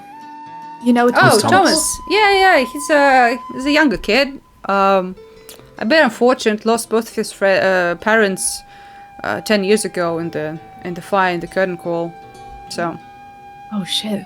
Yeah. Of course he did. Okay. Scrambles hits the board. He points at Pharaoh's name and then mimics like a talking hand in one hand. And then with his other hand, he points at Thomas and does another talking hand. And then mimics like they're having a conversation. Oh, okay. It's And then becoming points at his so ear. Interesting. And then, Alright. okay, you overheard that shit. And what is this? The map to the race, and then Big sister. that's a good circle. 5 Yeah. points circled in the race. What's that about? Scrambles gets excited, jumps up and down, is like, yeah, and then starts pointing at like he starts drawing his like finger around the circle of the map of like, that's the race route. Mhm.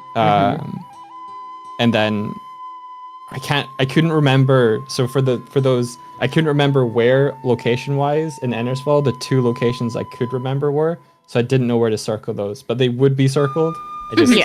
hadn't. The 2 circles that you see on the little sketch are one up in the on the Rich District, a bit close to the Stonehand Bank, and one not very far from Loaves and Lentils on the eastern side of the city. Okay. Here where Cossette's working. Yeah. And there's 3 other points that do something. Scrambles gives it like a shrug, but like a nod to kind of like, yeah, there's 3 more. Okay. I mean, it's weird that they would expect to be able. Seems like their goal was to finish the race and then kill you. I don't know why they'd have. I mean, this looks like ambush points or some bullshit. Well, But there's also something about an angry fire spirit. yeah. Scrambles scurries over. So underneath the corkboard is the box that he found, and so when you mention the angry spirit inside the bike, he brings the box over to you, Wick, and taps it and holds it out to you. Wick notices it and takes a little bit too long to reach out and grab it, and then takes it from you. As the Cautiously box, step back a little bit. when the box was in the outstretched hands of Scrambles, you can see in the periphery of your vision that Val is kind of looking at it, frowning a little, and his nose twitches a little bit. Says, doesn't smell very good. What's it smell like? Like singed wood and rot. Smells of sewers. Can I investigate the box? Does this look Like familiar in any way? what? You have not seen this box before, but go ahead, give me an investigation. I don't know. Does it seem As Wick is doing that, Scrambles is going to scurry over to Ritz and pull him towards the note that Big Sister left, and then like, since it says found next to the empty box, he's like pointing at the note go. and pointing at the box. Oh, yeah. Ritz will peel this note off the board and go to stand next to Wick, who's checking out the box. Okay, are you rolling with advantage, Wick? Is that what it is? No, Foundry like froze, and so it didn't go. So it's the first one. Okay, no problem. Yeah, you have not seen this particular box. Indeed, there was probably something in there that was either on fire or just very, very hot. But the box itself is pretty unremarkable. Interesting. Ritz leans in. Does this smell like necromancy? The box? No. Mm-hmm. He smells it anyway. Okay. Give me an investigation as well. Sure. Lick it. Wow. Lick it. Okay. Wow. Lick it. Thank you, V. Of course. Okay. 13. You can't smell whatever Val is smelling other than the burnt wood. Okay. So, Big Sister. The They're visitors are involved. definitely involved then, yeah, and this is coming from the top. Whoever is in charge of the visitors, this race, killing Elidor is important to them. Important enough that they'd get involved personally. Yeah. Look, it says they gave Feroy something. Because the note, V, it says, it's like the implication is that they're sending a gift, right? Mm-hmm. I think whatever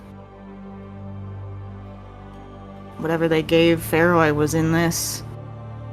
Right. This doesn't he's seem their like a puppet. simple poison, does it? If it smells of brimstone and rot, like, that doesn't seem like any simple poison, right? Well, I don't I think think it's from- a poison. Yeah, from where it is on the board, I think this is where they were keeping whatever the angry spirit is.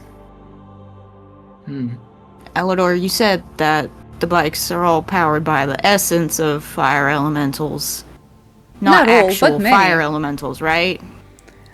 Well, I don't think you can, like, trap a full-ass elemental inside a little tiny stone.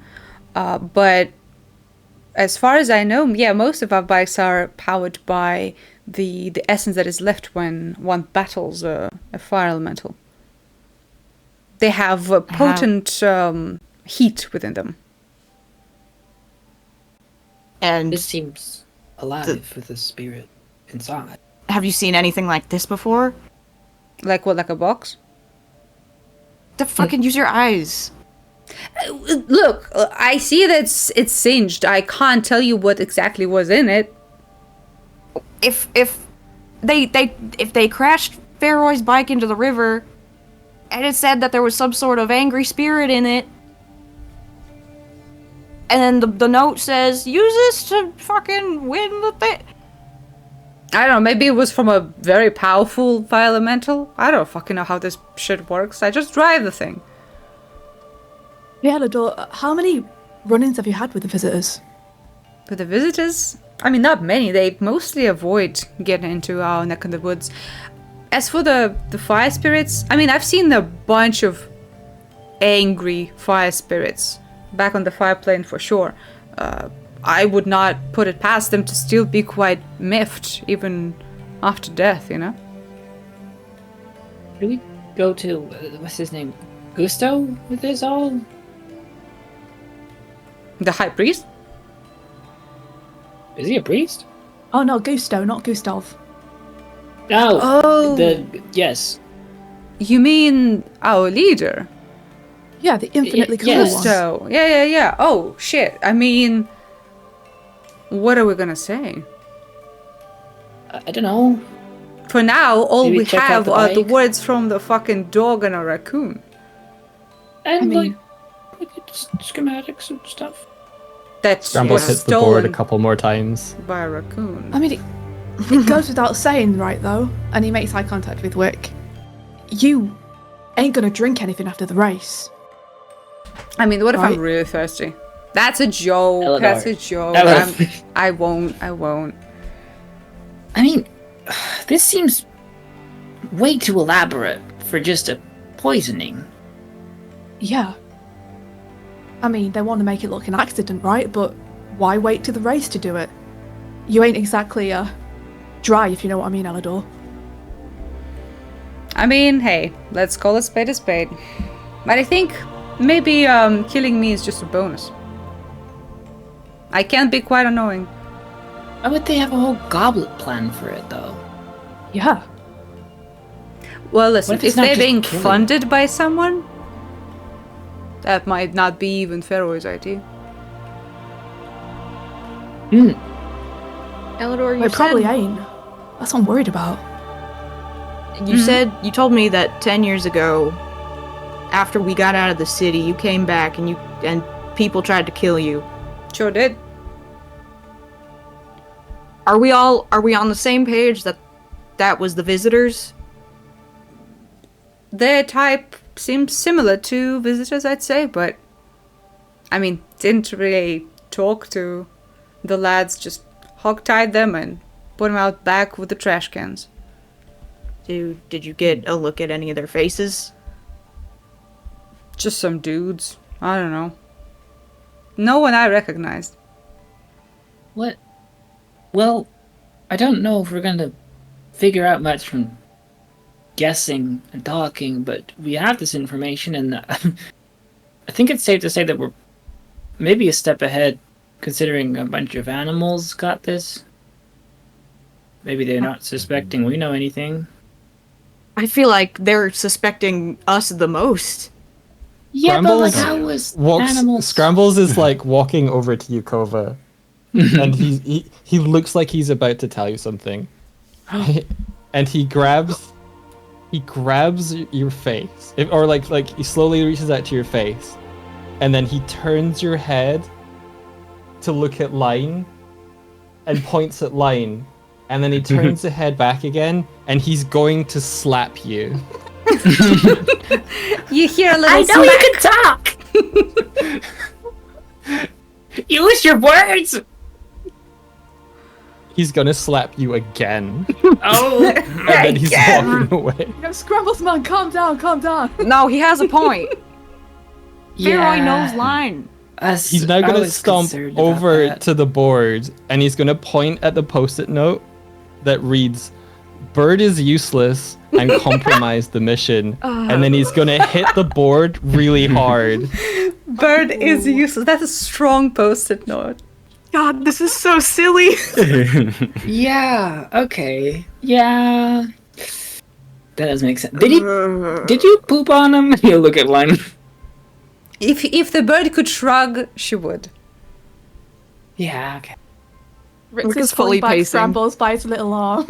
At the mention of did the bird poop on him, Scrambles is gonna point at the note of bird is useless and hit the board even harder. I'm just like, this fucking bird, man. He just scrambles, Ritz can't contain him. Yeah, Rick's now away. with scrambles on this one, Line, you kind of... So Line was seen at the bar, and I guess was seen again. On the little mission. Yeah.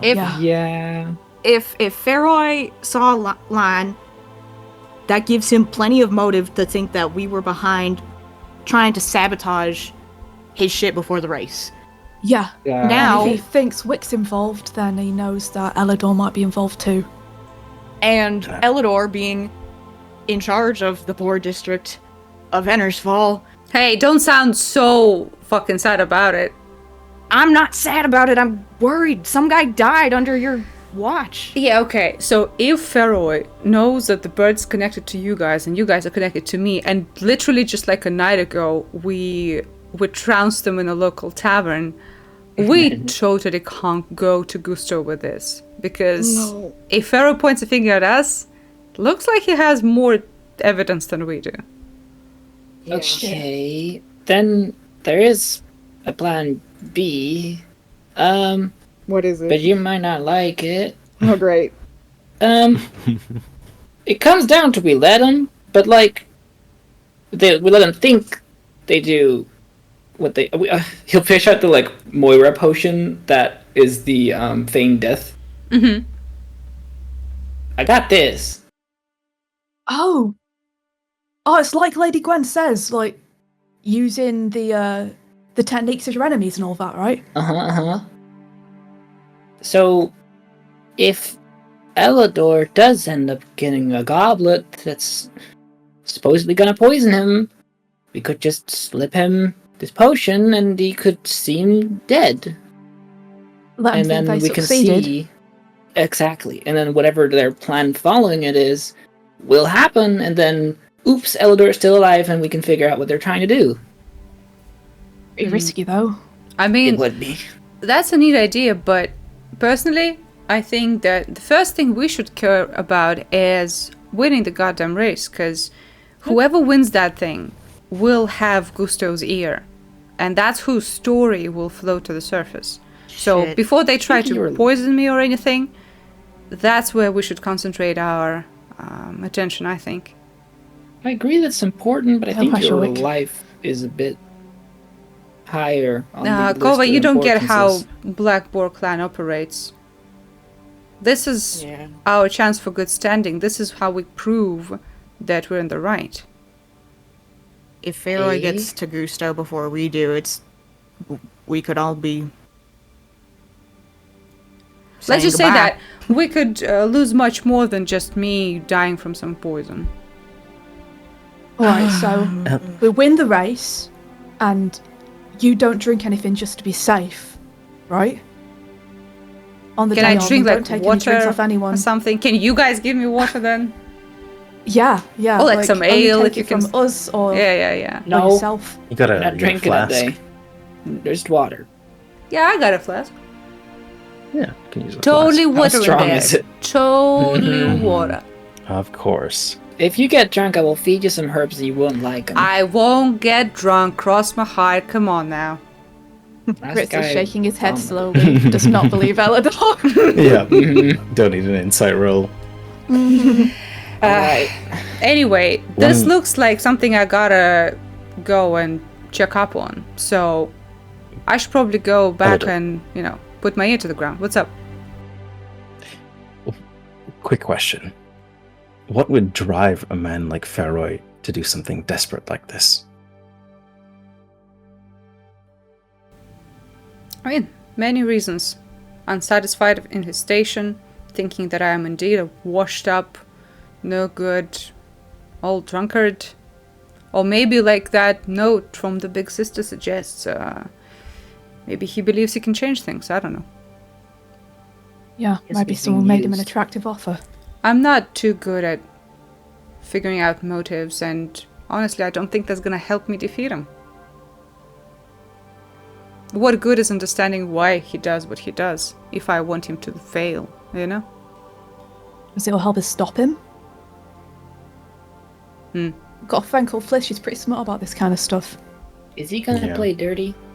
Plenty of people manipulated into actions. I mean, I think he's already Guess playing so. dirty if he's playing to poison and such. Yeah, I'd say so. Right. Should we... I know you don't want to play dirty wit, but rather than that, should we find ways to stop his tricks at least? Cancel them out in some way? Station someone at those points that Scrambles found?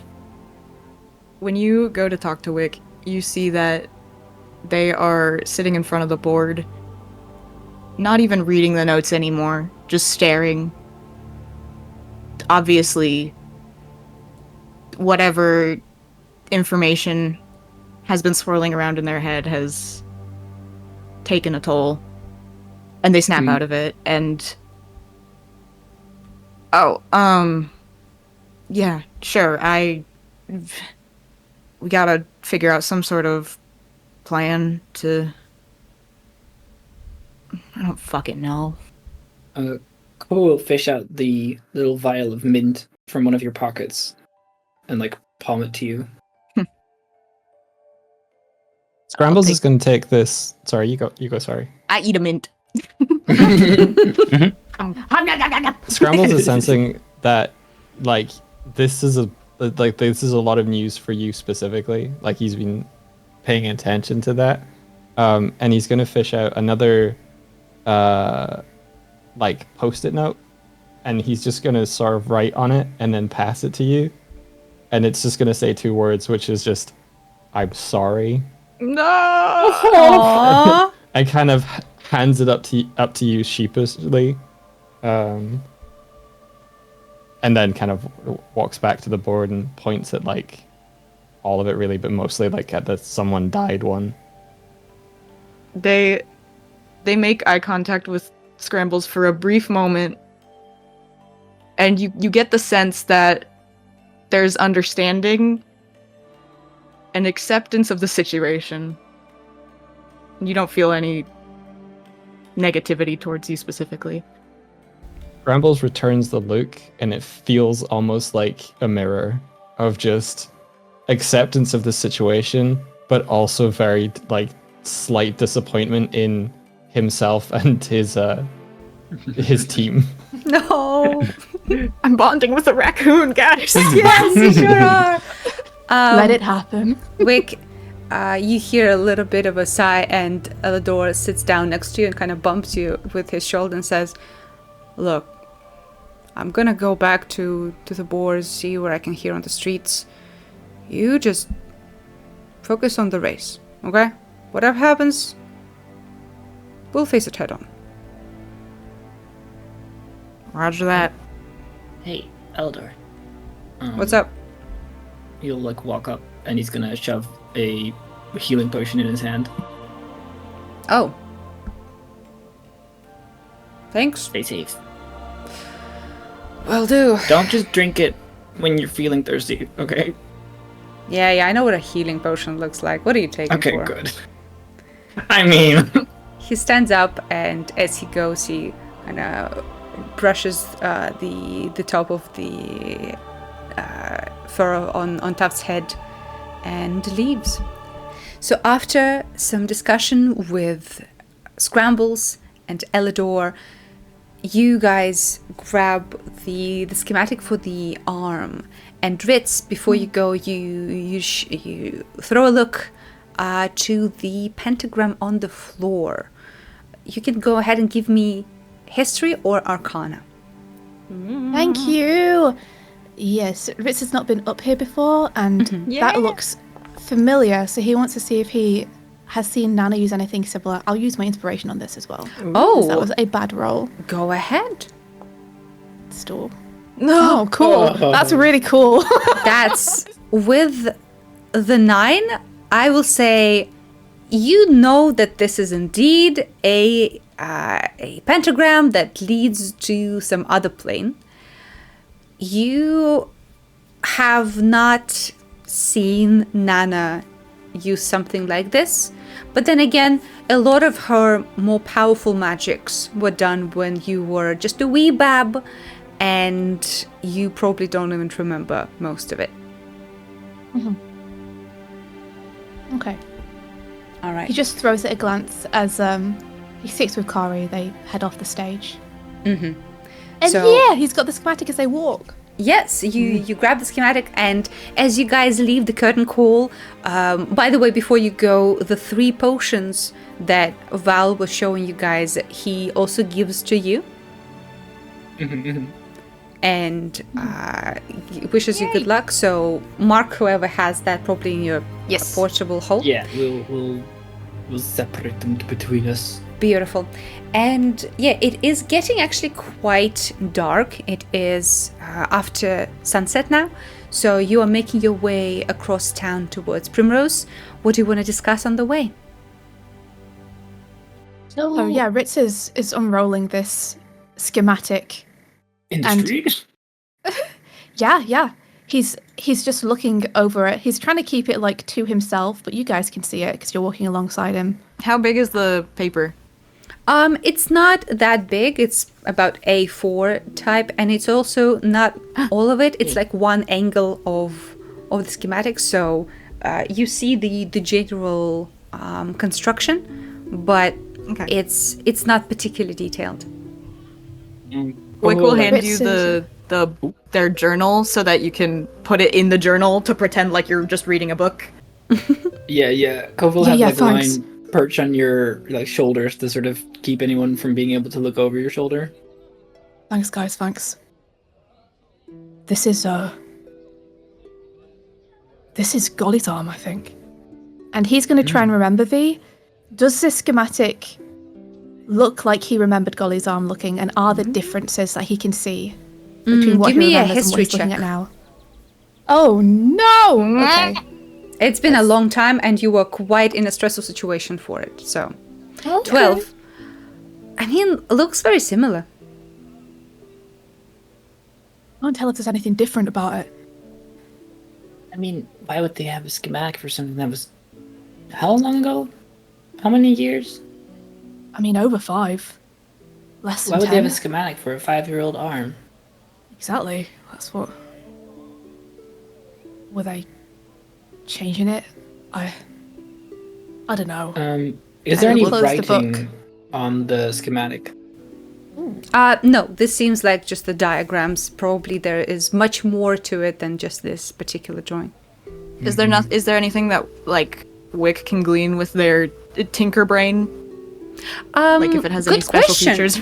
Good question. Give me a tinkering check. Yay! It's a very good question.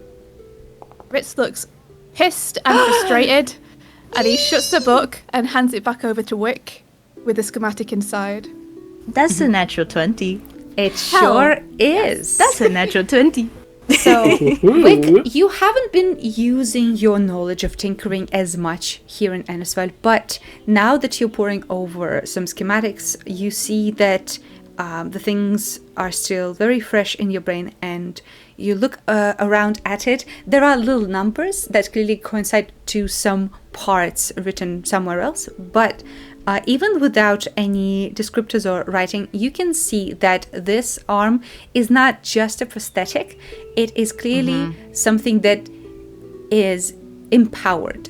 You can see that there are mechanisms that create stronger movement, and you can see that it is clearly plated with thick metal against abrasions and hitting. So it's probably used for unarmed combat. And even with just schematics, the amount of metal in here is quite heavy. For it to be as resilient as it needs to be and as sturdy, this is close to, if not more than 70 kilos at least. Whoa. So if someone is walking around with this thing, they have to be very strong. Give me 1 second. 70 kilos converts to pounds. Wow! Golly! That's so much more than Kova could even carry. That is more than Kova weighs, probably. Yeah, it is. Oh yeah, like by 2 far. or 3 Kovas, yeah. Yeah. Oh, Lightweight.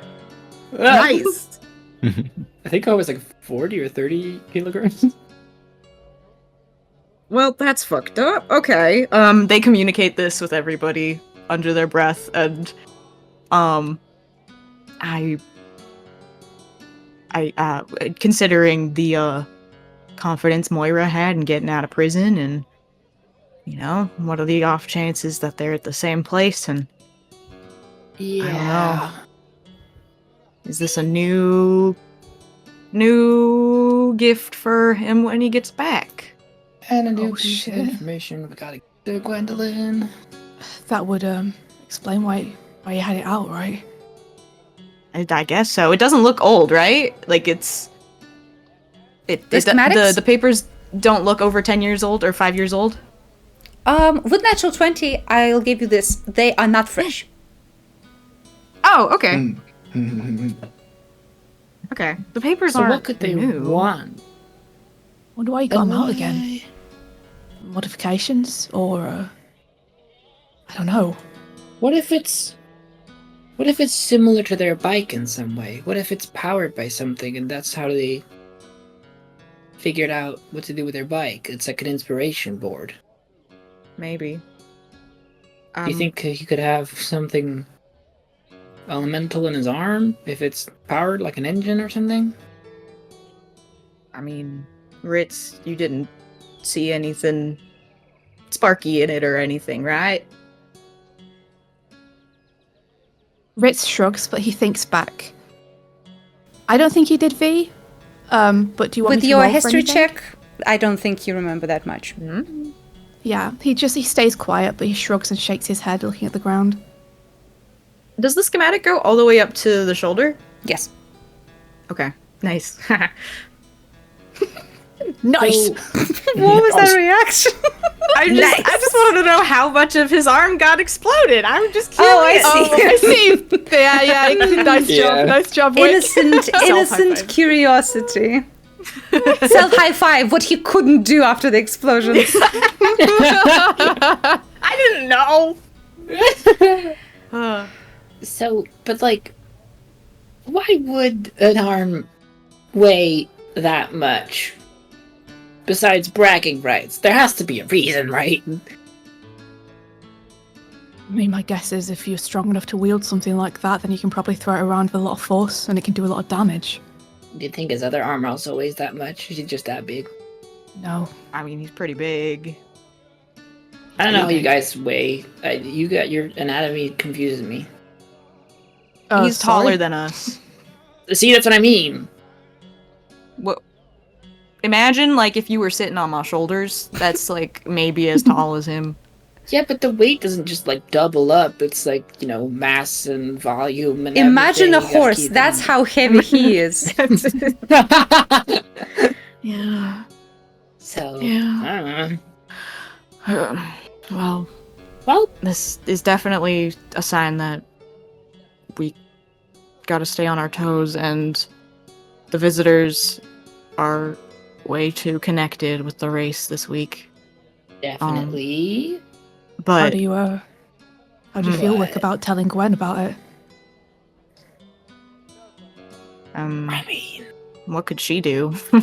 well, more than us. She could maybe connect to the prison and see if there's anything up with it. That's true. Maybe she could give us some kind of, I don't know, equipment or help or something. I'll think about it. This is all like really interesting, but we're getting closer and closer to the Primrose, and we have not talked about what we're gonna do. Yeah, do we got a plan? No. Cool. Well, get Betry, that's pretty much it, right? Kind of. I would love to check out that hidden room. If I get hell yeah. snagged, though, I don't know if I'm walking away this time.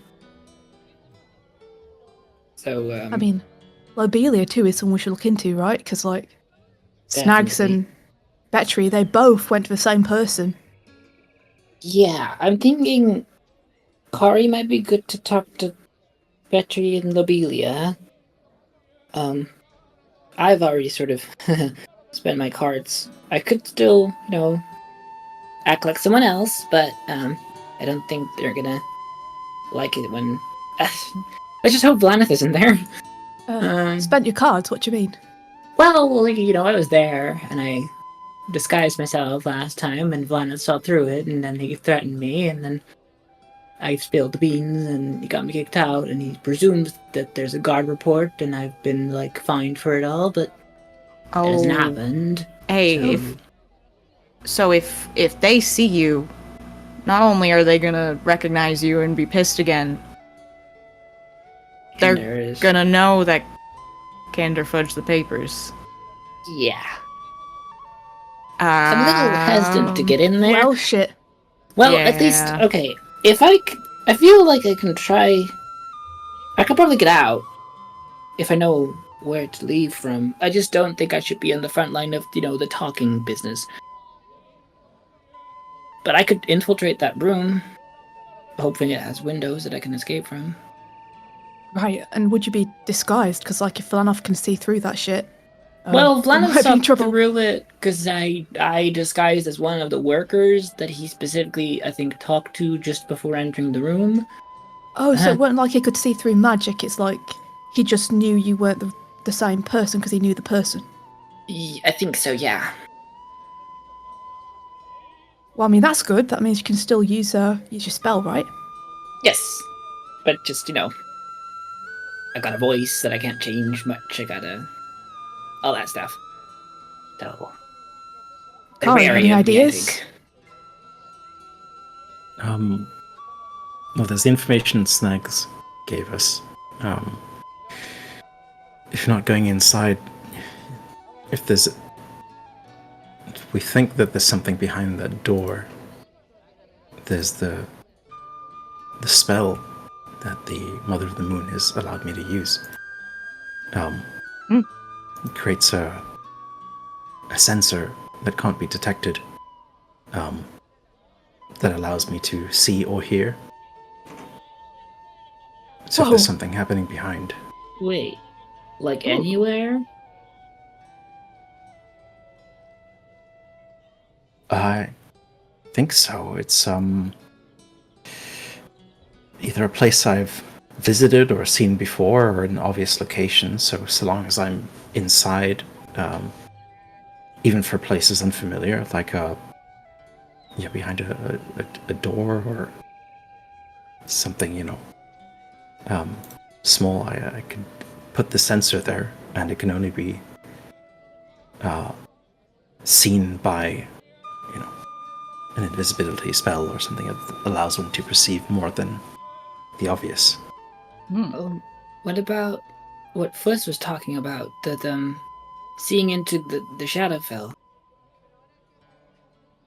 Do you think that's possible? No. It would be, but there's a time limit. It won't last for very long. Yeah, and time is fucky in the Shadowfell, so I don't know. Well, time lasts longer in the Shadowfell. Oh. So maybe you could still keep it up. Unless we plan on being in Shadowfell in the next week, I'm not sure we'll have the time. Oh, I see. Oh, your blessing lasts. Oh. Yeah. Can you attach it to a person?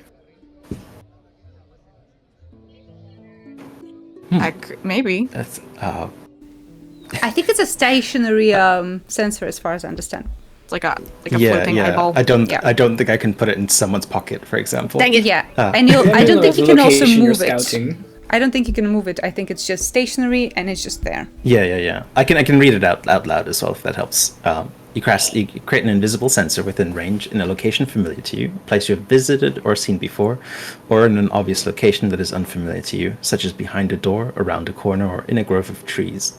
The sensor remains in a place for the duration, and it can't be attacked or otherwise interacted with. When the spell is cast, you choose seeing or hearing, and you choose... you can use the chosen sense through a sensor as if you were in its space. As your action, you can switch between hearing and seeing. And only people with true sight or see invisibility can see it as an intangible orb around the size of a fist. Ooh. Okay. That's pretty baller, Kari. Yeah, I mean, if you want to spend it on this, it's like the Primrose is still just pretty much a hunch on my part, but I I'd be think that's glad to do it. justified, considering Vlanoth is someone even Gwen was intimidated by. Oh, yeah. I guess the important thing is making sure Bettry's freed of any mind magic, right? And getting him out, if possible. Are we Yeah. just And then- kidnapping him, or what are we doing?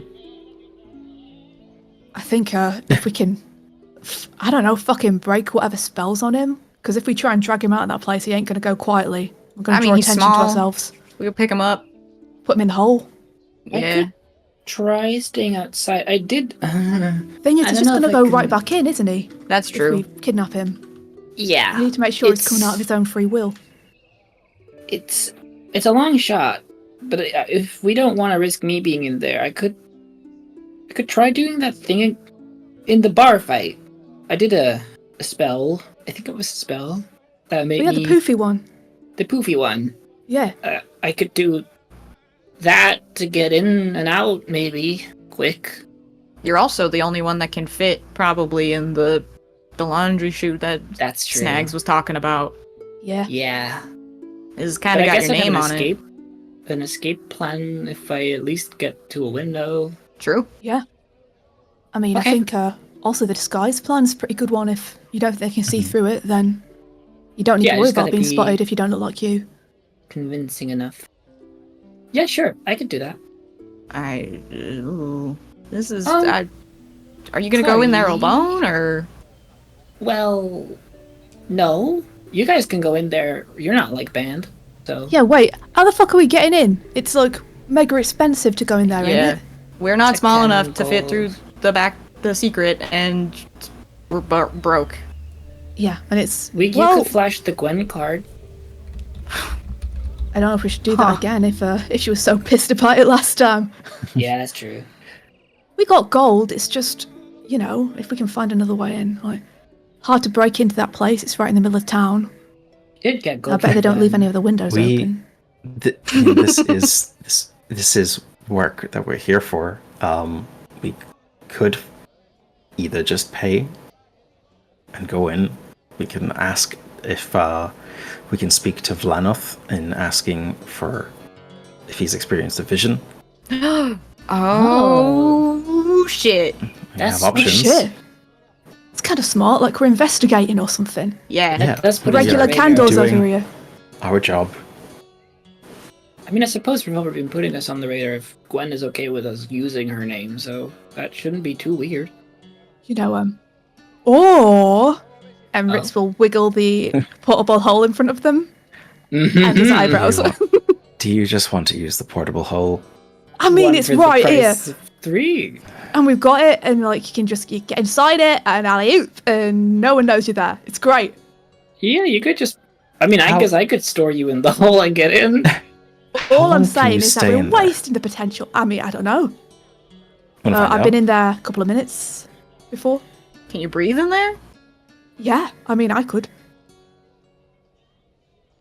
I don't know if it's like a limited supply or something. I will Hey, say they I have a fun, stupid idea. Go on. This is a question for DM. You know Yes? that the little stopwatch, little clock that I found in the curtain call? Yes, you did find a broken pocket watch. Yes. Can I use mending on it? Oh. You smart. You Can smart. mending fix broken things? This spell repairs a single break or tear in an object you touch, such as a broken chain link, 2/2 of a broken key, a torn cloak, or leaking wineskin, It's as long as very- the break very or tear is no simple thing. large. Yeah. So long as it's no larger than 1 foot in any dimension, you can mend it, leaving no trace of the former damage. I will say this. On your own, no. A watch is a very complex thing. You do not understand what exactly is broken, but combining a check from Tinker's Tools by Wick and your mending, we could try that. Ooh. So, Wick, give me another check of Tinker's Tools, and Kari, give me a wisdom check, just your spellcasting ability. Ooh. 10 and 14. This is not a very difficult thing to do. You know how watch are made, Wick. So with a little bit of guidance from you, Kari, you are able to mend the springs that have broken inside, and the watch starts to tick again. Whoa, Nice, you nice, guys. What the hell? That's so cool. What were you Fixed it. gonna use it for? See how long we can breathe in there? Yes. Oh. You want me to try it right now? I'll call it a form of training. Either how long can Ritz hold his breath, or how much air is inside this place. Uh-oh. So yes, as far as I remember, it's 10 minutes of airtime. So you continue to walk without Ritz. Is there anything you want to discuss while this is happening? Oh my god. Ritz is gonna get distracted by the hot people, right? Yep. Should we use that to our advantage if that happens? I was Wrong. thinking so, yeah. You and Ritz... I mean, you've got good investigation skills on your Yeah. own, but Ritz is, the least suspicious to be there, I guess. I don't The only know. suspicious thing is money, but he looks kind of more rich with his outfit on, so... I'm not good at lying, and I don't know if I really want to be seen by people today. So I'll try to talk if I have to. Maybe who knows? Maybe they'll find me mysterious, and it'll be ooh, You that's could fun. be like my bodyguard. Yeah. Entourage. Yeah, yeah. I was thinking of acting like someone important, so... Well, okay. If we have maybe if it's Kova and Ritz, portable hole, laundry situation, sneaking in, and then it's me, Kari, investigating for soiree business just to get in the door, Sounds good. and then maybe I can knock something over accidentally and cause a distraction, so you can cast your thingy. Yeah, yeah. I don't know. This is gonna go so well. I mean, if I am suspected of anything, I could just bamf out and then don't even have to have a distraction for that. By this time, you guys already see the Primrose Parlor and Vaudeville in front of you on the street. There's a lot of people coming into the Vaudeville. The show is clearly already starting, and so people are trying to get in there before the doors are closed. You can hear music, laughter, and singing from inside. The Primrose Parlor, that is a much smaller building next to it, is much more sedate, but you can still see through the skylight some of the candlelight that streams outwards. Ritz, it's really fucking boring in here. You're just sitting in the dark and that's it. He's doing endless somersaults in the void. Nice. Endless somersault it is. Guys, it's been 15 minutes. Okay, Koba will probably, like, assuming this is going to be the plan and they're getting closer, Koba will be like, I mean, I'm going to veer off and you guys can go on, and then I'll get Ritz out. So, you guys are separating. Wick and Kari go to the front, Ritz and Koba go to the bushes, yes? Yeah. And Ritz is still inside. You okay there, Rab? Yeah. It'll be fine. So, Kari, you give a farewell tickle to Ritz's foot inside the hole, and he's whisked away. Your watch continues ticking. And Koba, give me a stealth check. Oh boy. For now, the DC is not that high. You are just walking down the street, but then you kind of veer into the bushes. Wow. Okay. Thank God the DC was not very high, but yeah, this sucks. You can see as you go that while you move past the bodyguard, he gives you like a cursory glance, clearly clocking you as someone he does remember. But you move past, kind of whistling to yourself, trying to be as nonchalant as you possibly can, and rustle, get into the bushes next to the doors. Wick and Kari, you make your way to the doors, and you can see the bodyguard waiting there. What's the time of day? It is evening. It is about 7 p.m. Good evening. I'm here on city business. Is Vlanov around? What kind of business do you have? Do you have an appointment? Unfortunately not. This is a matter of recent urgency regarding those who attended the soiree. I've been sent by... and my colleague, Wick, we have been tasked to investigate on behalf of Lady Gwendolyn.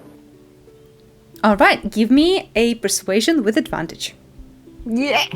Because you are dropping Kari's Gwen's so name. clutch. Let's see Yes. if that helps us. Persuasion and advantage. Nice. Ooh. Okay, that's good. nice. That's good. As you say that, you see that he nods and steps to the side and says, "Yes, please go on, but please do not disturb the patrons. They value their privacy." And you are left to go inside.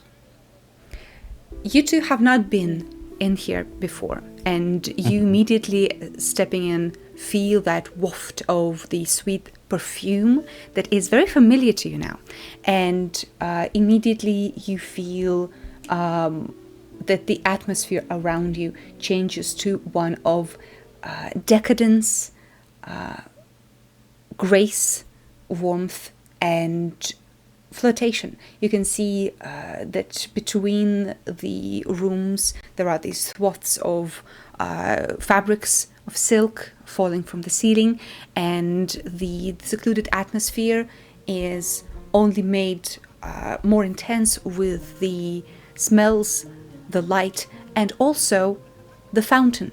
You see in the center this bubbling fountain that shows a tiefling woman with curly long hair holding water as it goes down her arms. She that looks familiar. You've seen her on the posters, and Wick, you now know that this is Prim. I tell Kari this. I found out her name's Prim. Makes sense when you think about it. Oh, Primrose. Yeah. Is it named after Tiefling her? virtue names and shit. Is there anything written on the fountain?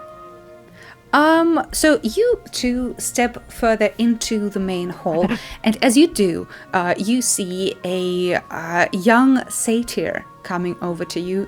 He has a mane of black and dark brown curls, blue horns adorned with little baubles, and he is dressed as every other person you've seen here in these soft, almost translucent fabrics.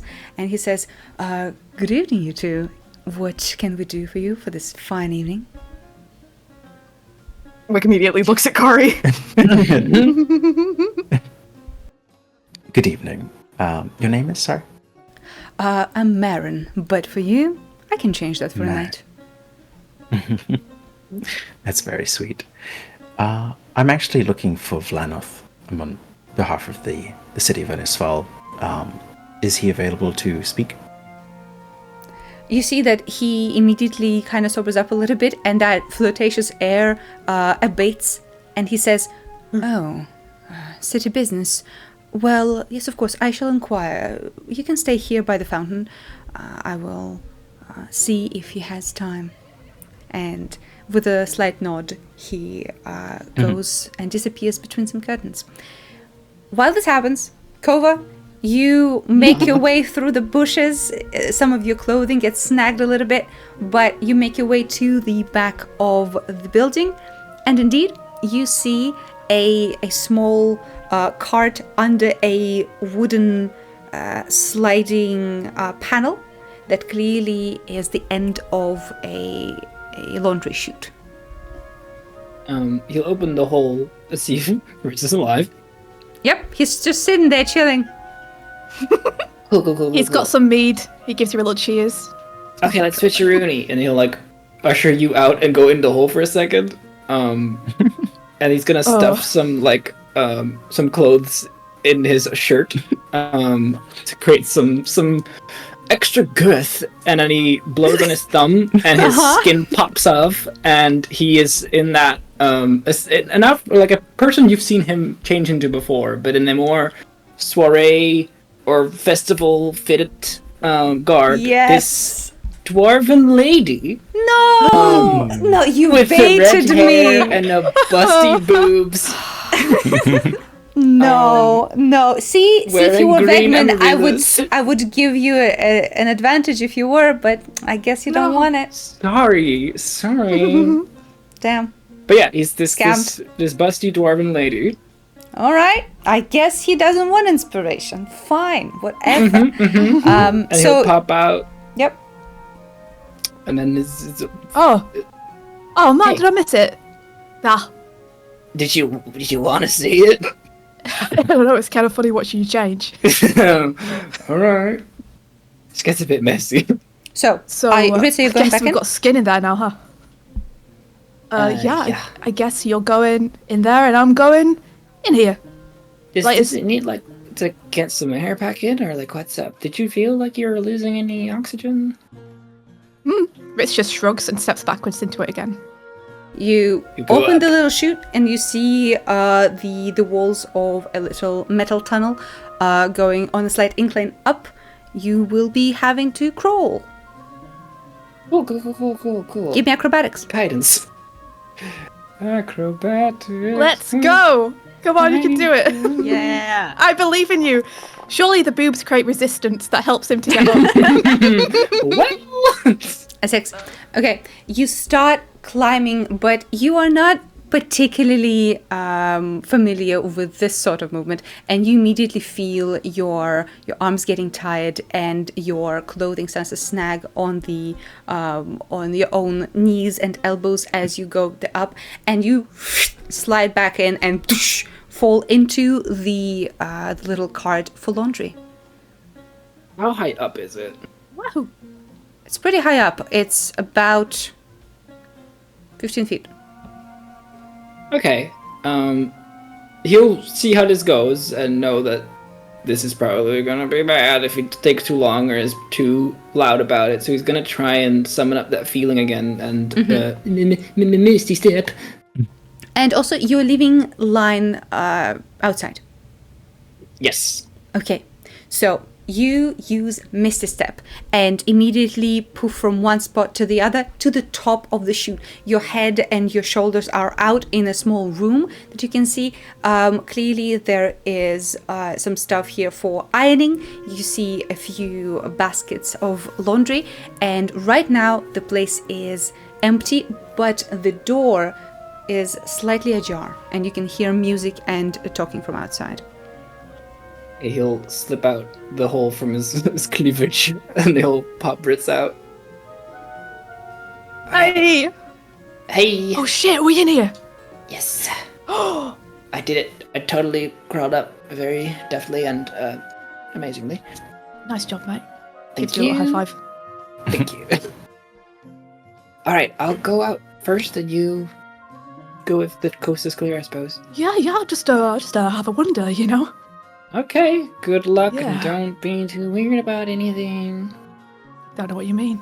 Okay. All right. He'll step out. So I have a question for you guys. Are you trying to sneak? Kova will try not to be obviously getting out of this door, but then afterwards he's not going to sneak.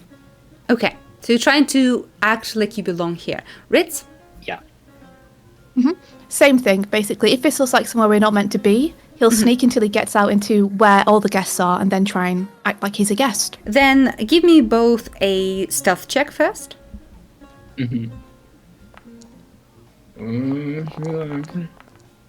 Oh.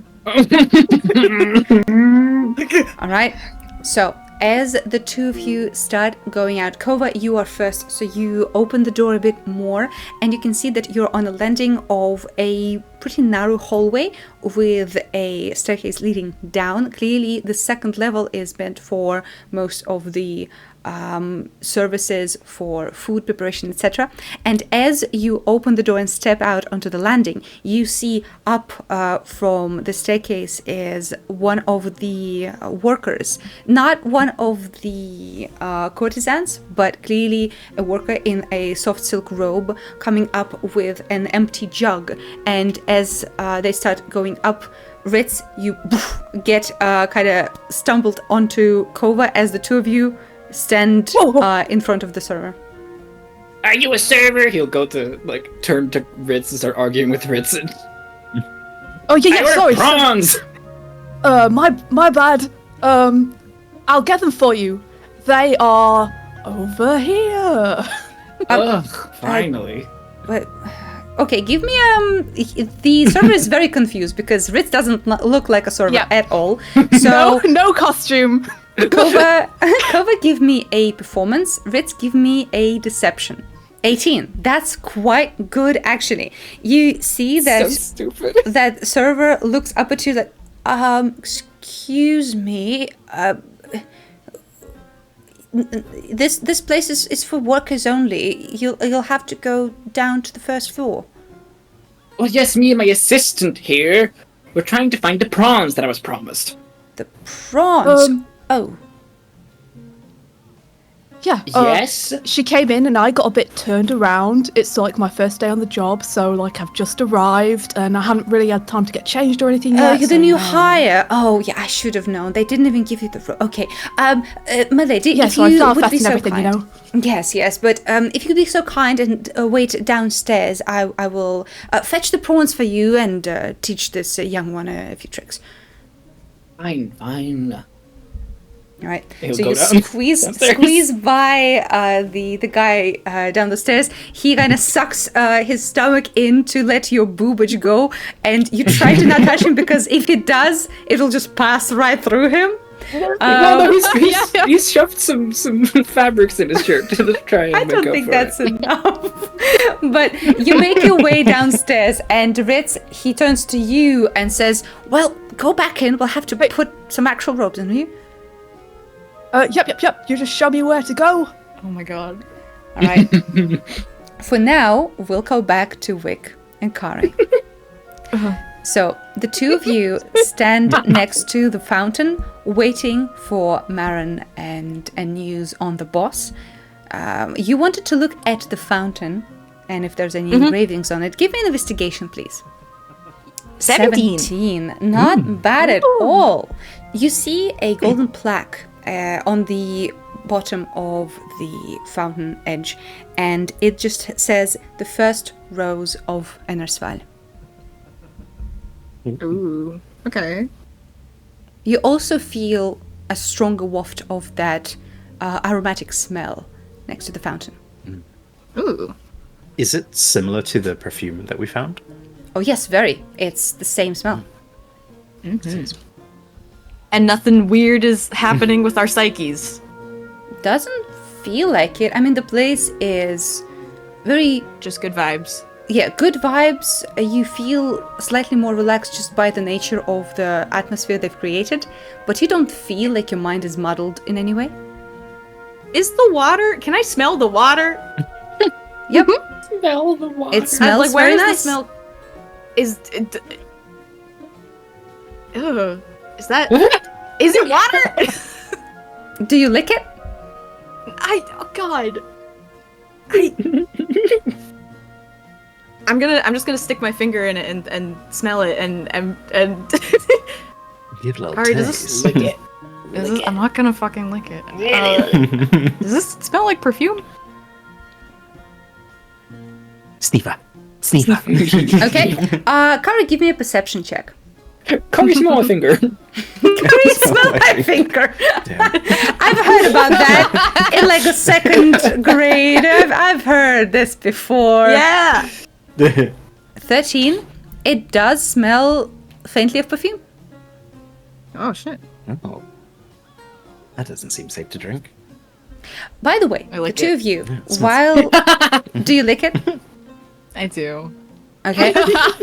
It's Do the old lick check. Give me a perception again. Okay. I'm so sorry. Come on, Wick, let's go. Oh. It's water, slightly mixed with something else, probably perfume. Okay. All right. Sorry. Go on. The two of you, as you stand here, see that some patrons come and go. You can see some of those people in strange, translucent robes pass by you. One of them is looking very strange to you. They seem very, very pale, and they have pale eyes, pale hair. That all of them is completely stark white, except for one beauty mark on their forehead. And as they pass by you, they give you a slight bow and continue to one of the doors leading to some of the rooms. And you can see that they open it, and there is a group of 3 men, clearly some rich merchants, that are sitting in the company of a few women and laughing and eating grapes. And this person comes in with a little platter and closes the door. I think that was Dot. Oh shit. She had the beauty mark. That's kind of an on the nose name, don't you think? Or should I say on the forehead? I will take away your inspiration. Thank you very much.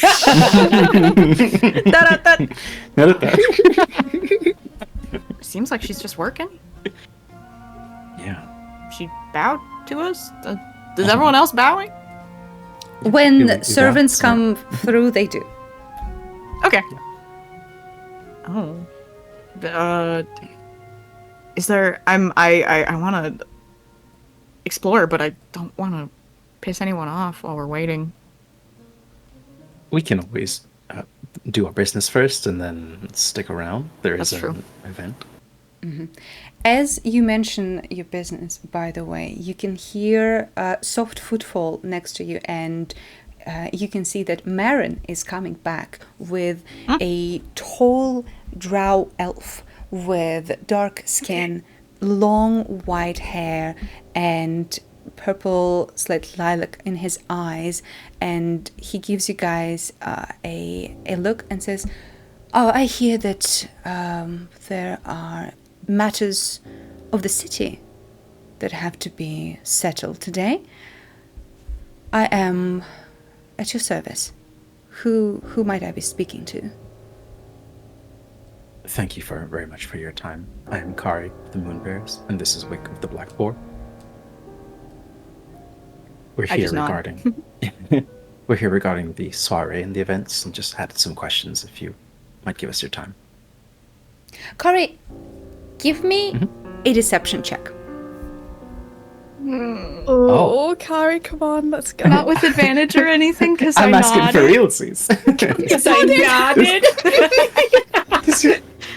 Well, let's not play coy. This is not your main Okay. reason to be Yeah. here, guys. I'm not asking for deception just because you know you what? said an untrue thing. I'm asking because he might Sure. parse that you are not saying the full truth. Okay. Let's not be cheesing here. In that Come case, cheesing. Okay, I'm going to use my inspiration because I have -2 and I Absolutely. know my rules. on. Absolutely. Go on. Oh my fucking Nice. Nice. god! My queen! The difference of numbers there was. Truly exactly what you needed right now. Truly exactly what you needed. I'm shitting and pissing. Good. You should be.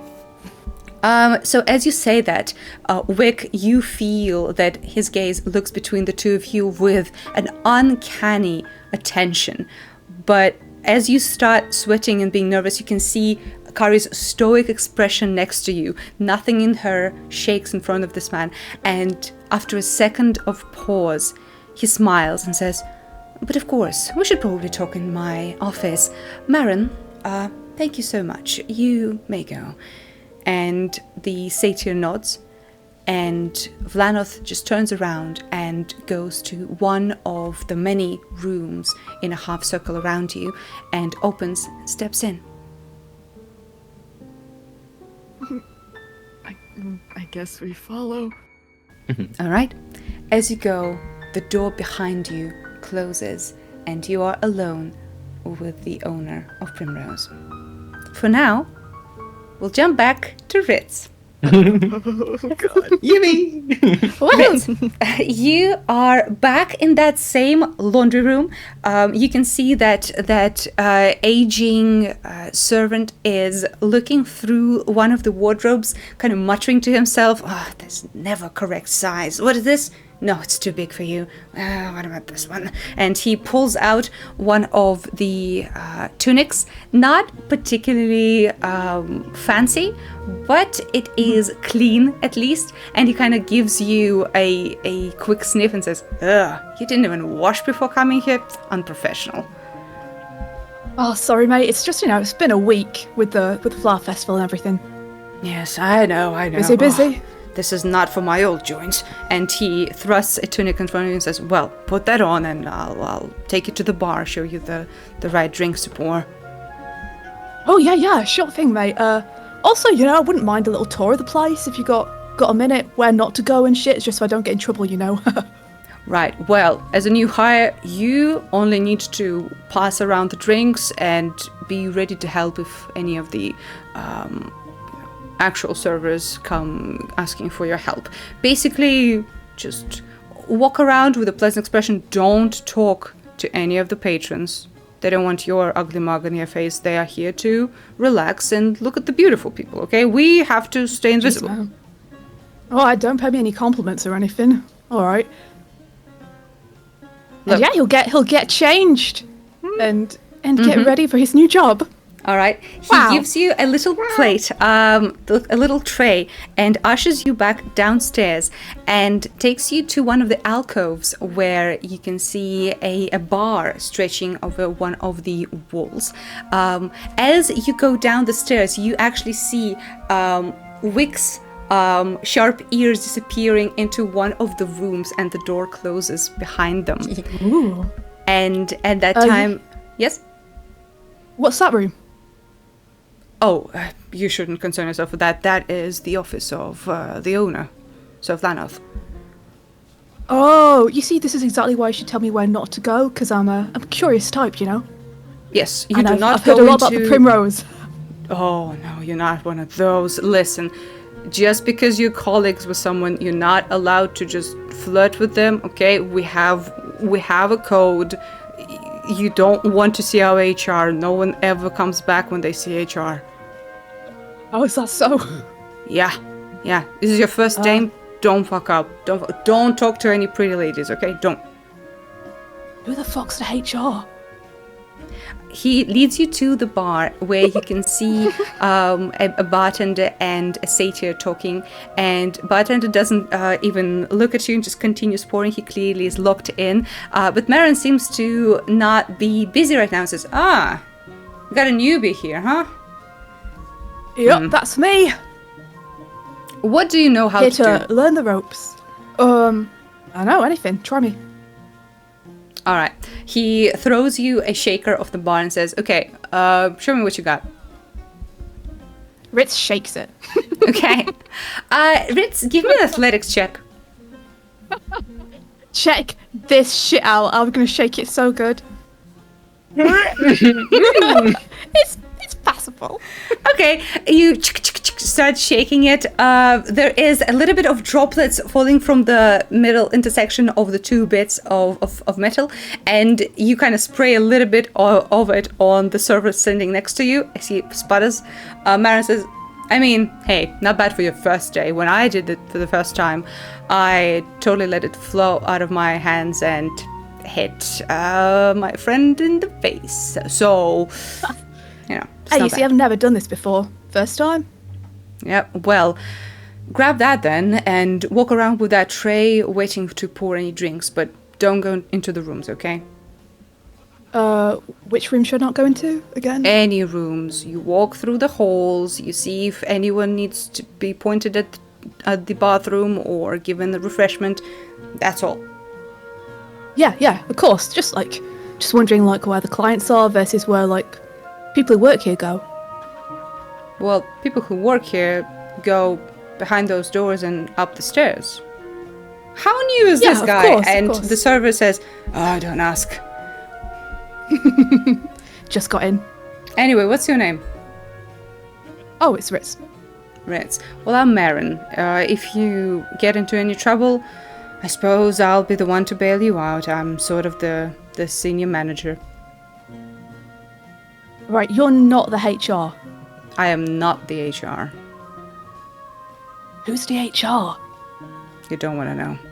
Anyway, he sends off the server that you were with and pushes you towards the main room with your little tray, now filled with the freshly shaken cocktails. As that happens, Kova, you've been kind of floating through the main thoroughfare, avoiding bumping into people and trying to act as inconspicuous as you can. Give me a performance check. Oh boy.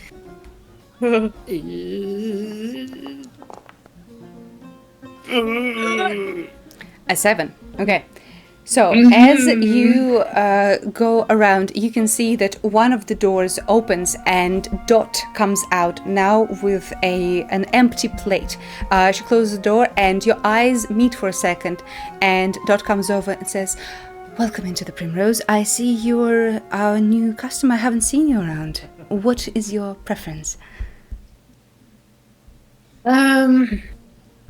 Anything tall. Tall. I can get tall. And in front of your eyes, you can see Dot grow in size. The muscles on the arms bulge a little bit and shoulders get wider. And Dot is a head taller than she was a minute ago. Holy shit. Oh wow. Wow! You can hear Ritz exclaim a few meters away, and Dot turns to see a server in a tunic with a tray of glasses on his hand. Gives you a thumbs up. Ooh. Carries on. Cool. What did they feed you in Ennersval?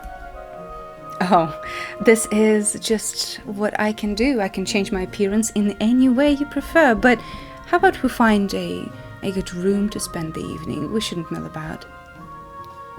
Maybe later. I'm waiting for some people still.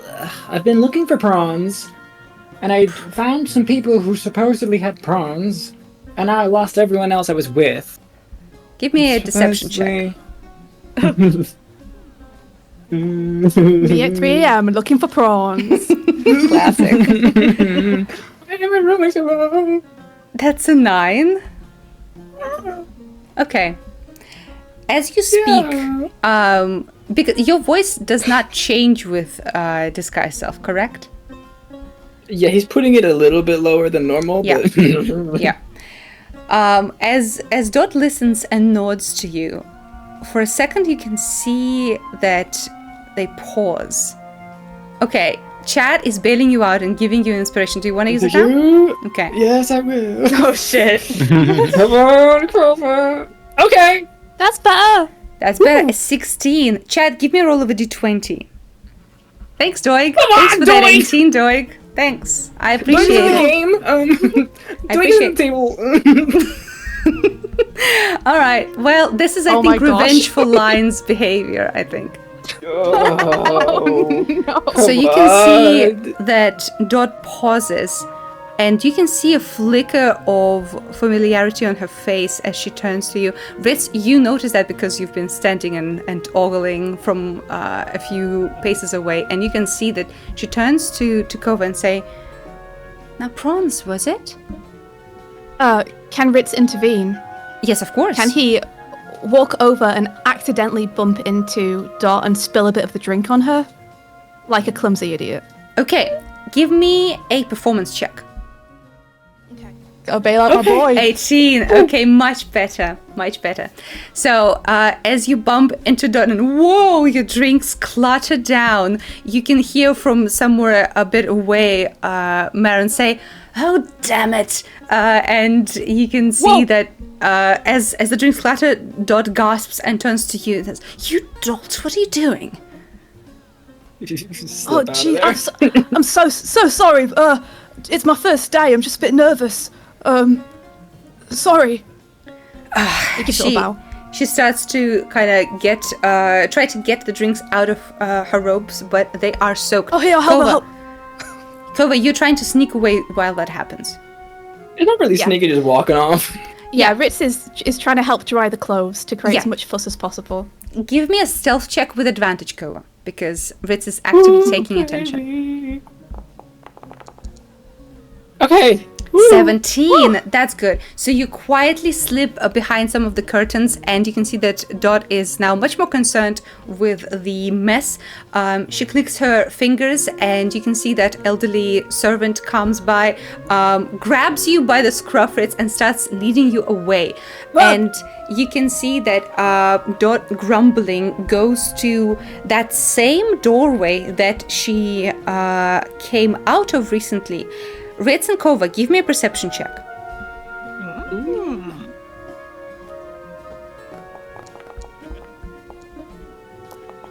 Oh my god. Oh my gosh, no! Wow. Terrible. That heist cursed. You can see that she is touching the wallpaper next to the wall. The wallpaper decorated by multiple buds of different flowers and roses. And as the door opens, you can see that there is no group of people laughing inside. There is a darker, empty room that she goes in, clearly in attempts to change, and closes the door behind her. Is that the room that Candace specified? Does once, meet or the is it a different description. one? Cool. Can I have Line fly around? Line where is that would be in the building outside. and see if there's. Yeah. Can she fly outside of the outside of the building to see if there's any windows that she can peer through? Sure. Give me a perception check through Line. Okay, let me grab a sheet. I believe Line still has an inspiration from the heist. Sure. So I'm gonna use that. Okay, Line. Why? Wow. Truly outstanding, guys. Truly outstanding. So Line, it is quite dark, and also clearly the place is not as open as it should be for privacy reasons. She cannot find anything, and she comes back to her little spot in the bushes. We'll come back to Rick and Kari. The two of you step into the office of Vlanoth.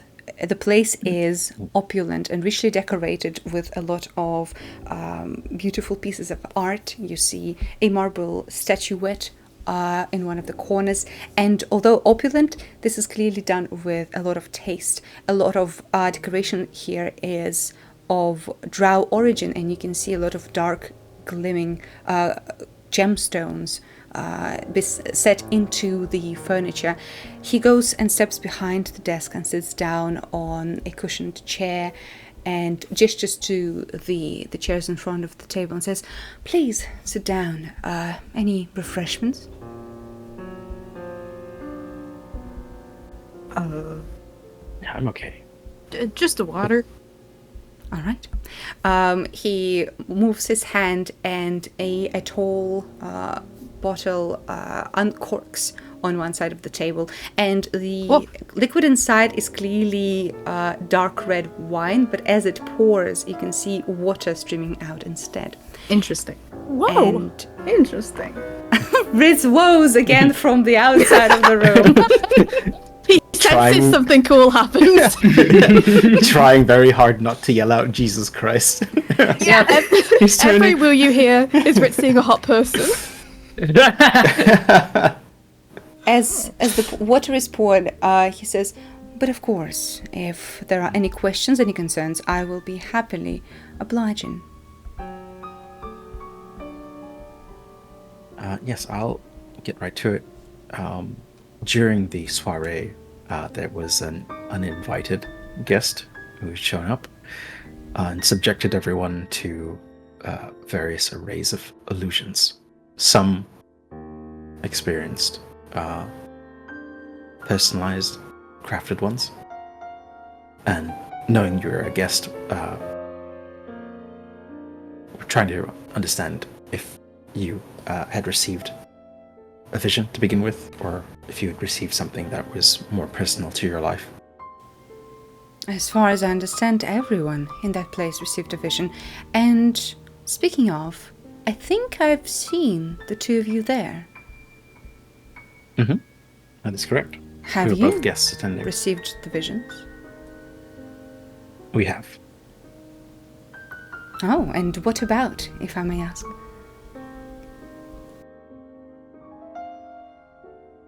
For me, it was regarding vision at home of a previous twisted life, being led by spiritual leaders in a very gross manner. I see. I suppose the clan of the Moonbear was involved. That is correct. And what about you? Wick, was it? Yeah. It was some brutal event that happened in Hart Square. Not really fun to think about. You'll have to forgive me.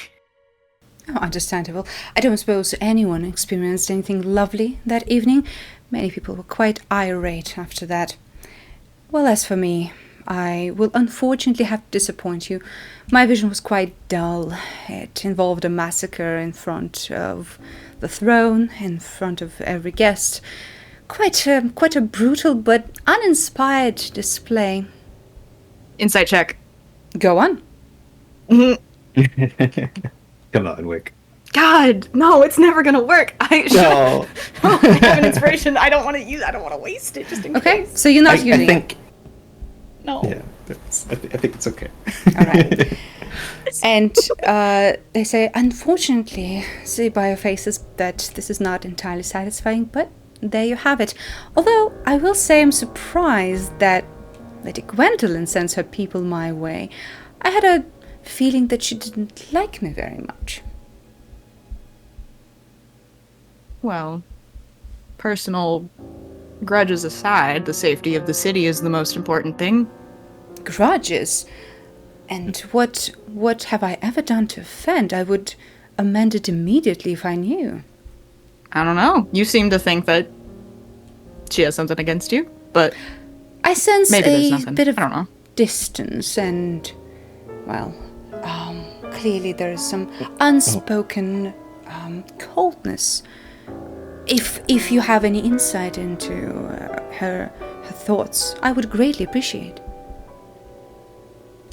Regardless of her feelings, there's an obvious respect to your character, which is why we're here. Knowing that you're an important individual in the city means there's a higher chance of someone having targeted you during the soiree. Just looking around this room, and even from your name, it seems you've embraced your heritage and culture, whereas Lady Gwendolyn has, well, chosen a different path.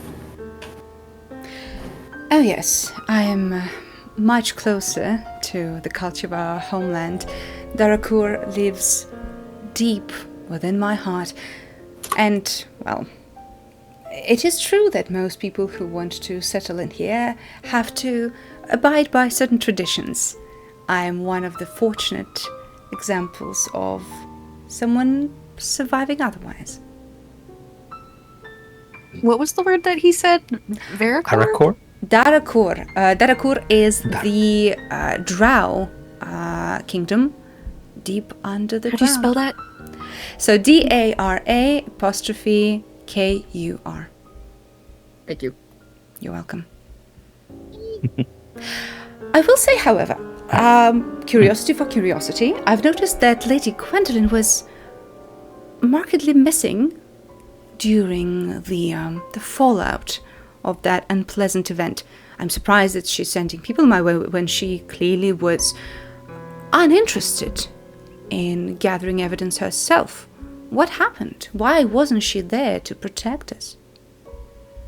There were a number of matters happening at once, and we too are interested parties in figuring this out. So we have come here on her behalf. So she's something very much interested in outside of that dastardly hag was happening as well?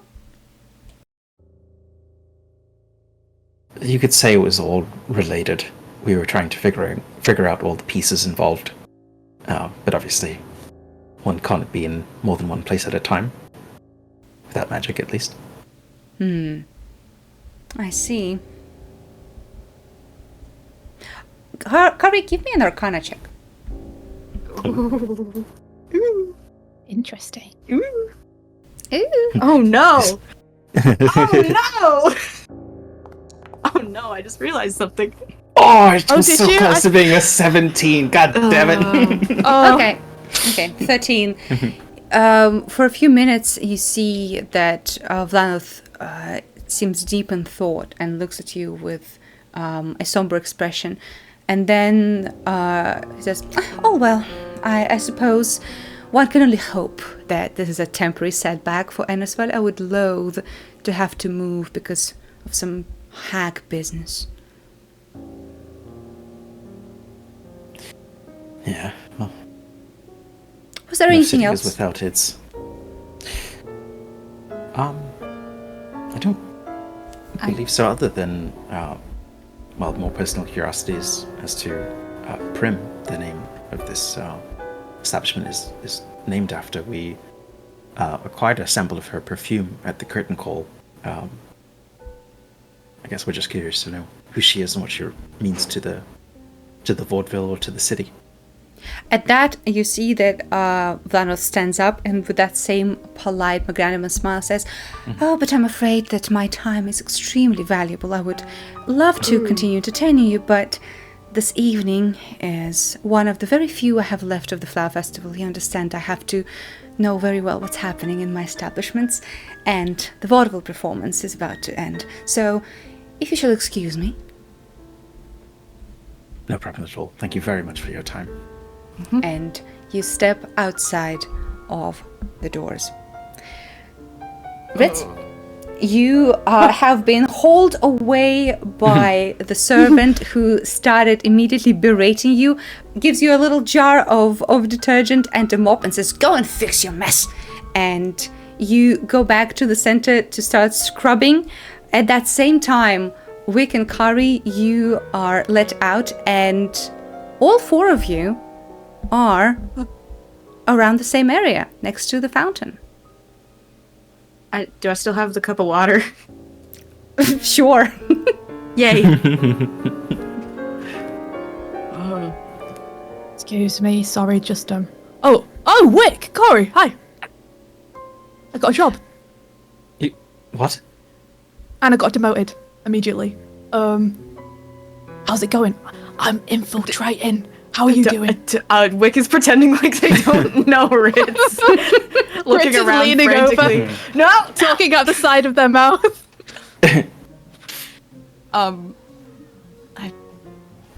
Excuse me. Where would I find the services, the bathrooms, if you will? Hey, Marin! You hear a Marin! sigh coming from the bar, and the satyr comes back and says, "Yes? Where's the pisser?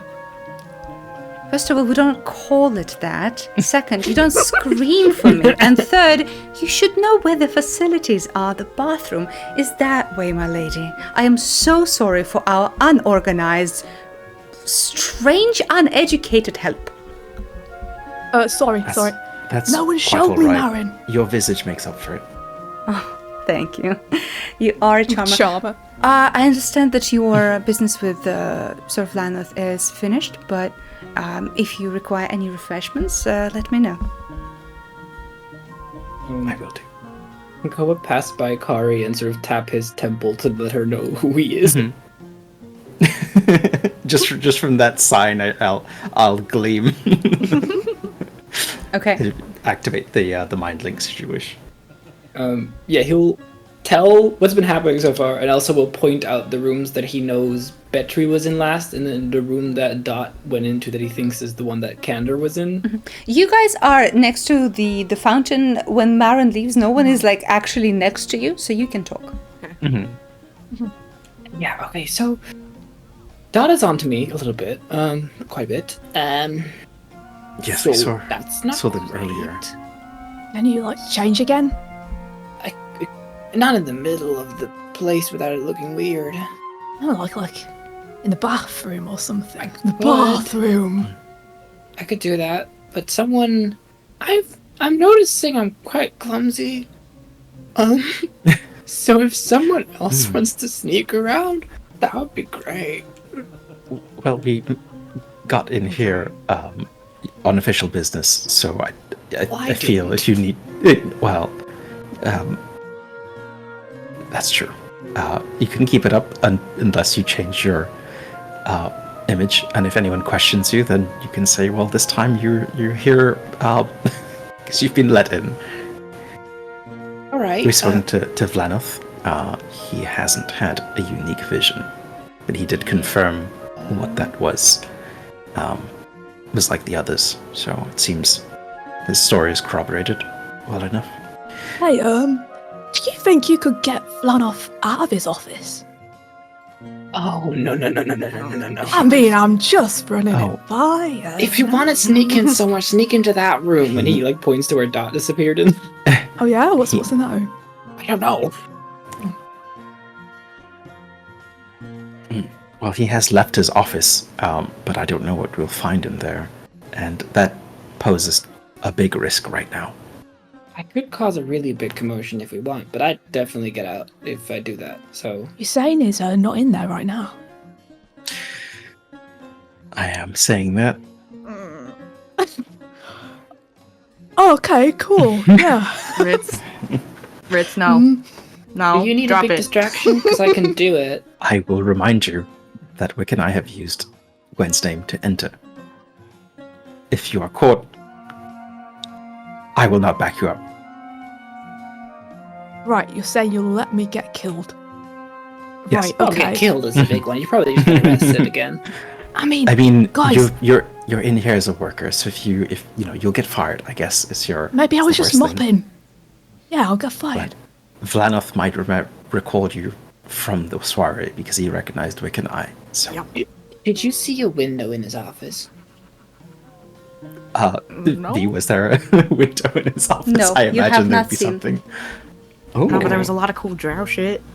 It's just I could go in, but I couldn't get out otherwise, so... While you guys are talking, you can hear the sound of a door opening, and you can see that Dot is striding out in a new, fresh robe. And you didn't see And it's anything from the else? special door, right? It is from the special door.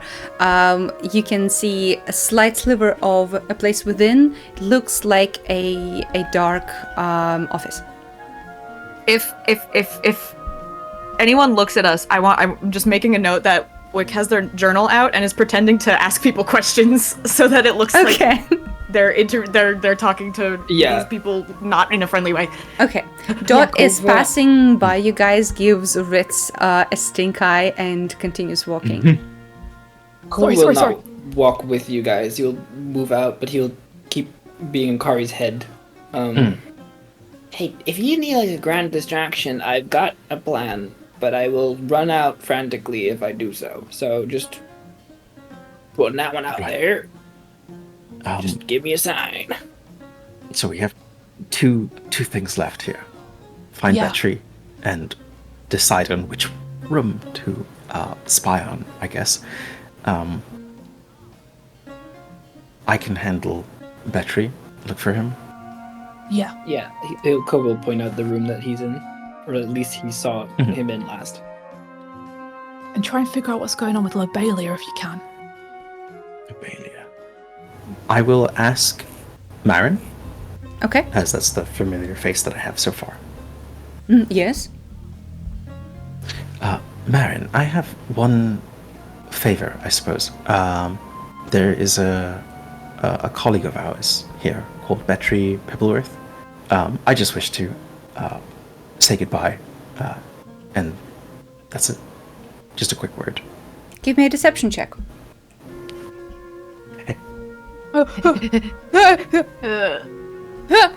Deception. Everyone wants to give some inspiration. No. A 9. I'm so nervous. Yep. So as you say that, Marin says, I am sorry to disappoint, but indeed, the privacy of our clients is immensely important. So if you have a note that I can deliver at a later point, I will be happy to do so.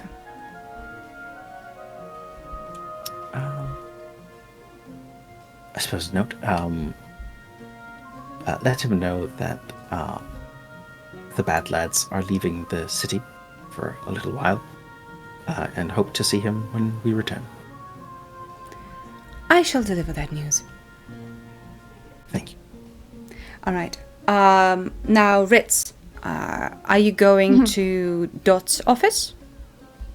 Yep, he's gonna try and sneak his way over there while no one's looking and just slip inside.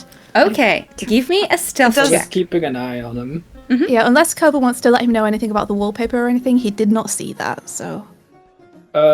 He would have probably mentioned it to Kari in their head. I don't know if you... Because he was already walking away when you guys were like... But people are starting to get back into the room, so... Okay, so Ritz wouldn't know, so he's just gonna try going through the door. Give me a stealth. So just a stealth check. A 12. Okay. So you kind of scooch by a few people, trying to not get to notice.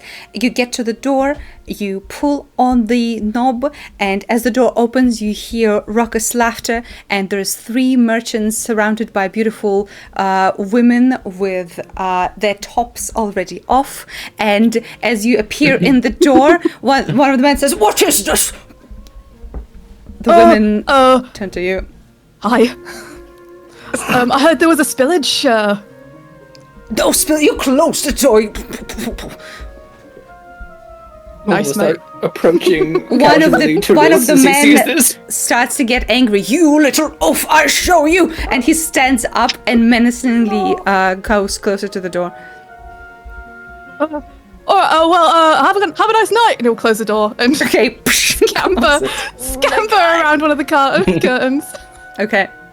Kova, you reach Ritz. Ritz. So yeah, just a bunch of people in there. Ladies. Yuck. Whoa. That did something with the wallpaper. Oh. It like what did you do? twisted something or like touched some specific part of it. All right, can you get yourself a drink and come back? Like a customer. Sure. Okay. He'll do so. Okay, so Ritz, do you go back to the door to investigate the wallpaper?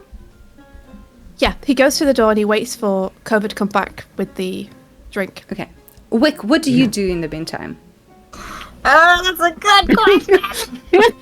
You can be next to them. This place has a lot of curtains that cover most of the sightline for many, so... Okay.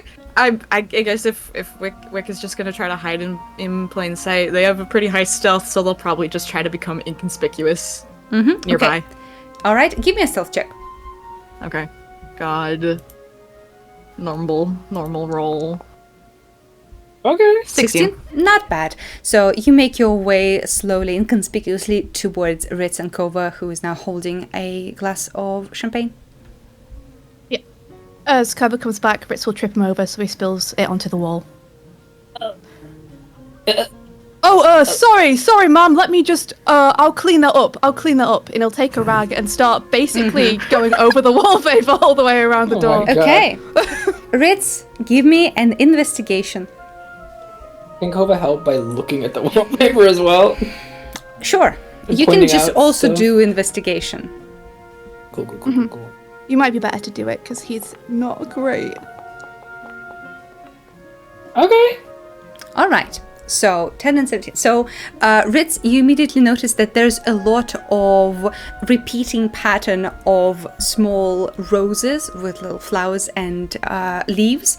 And the thing that you notice is that all the flowers are not actually identical. There's a lot of different ones. Seems like every flower, every plant drawn on the wallpaper has a stem, and on one side, top and bottom, they have either a leaf or a flower or nothing, and on the other side as well.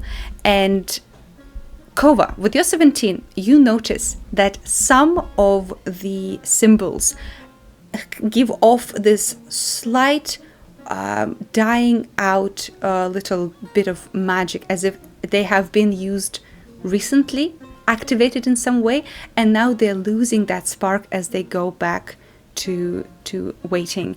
And you notice that there are actually rows of 3 flowers picked, but the last one evades you.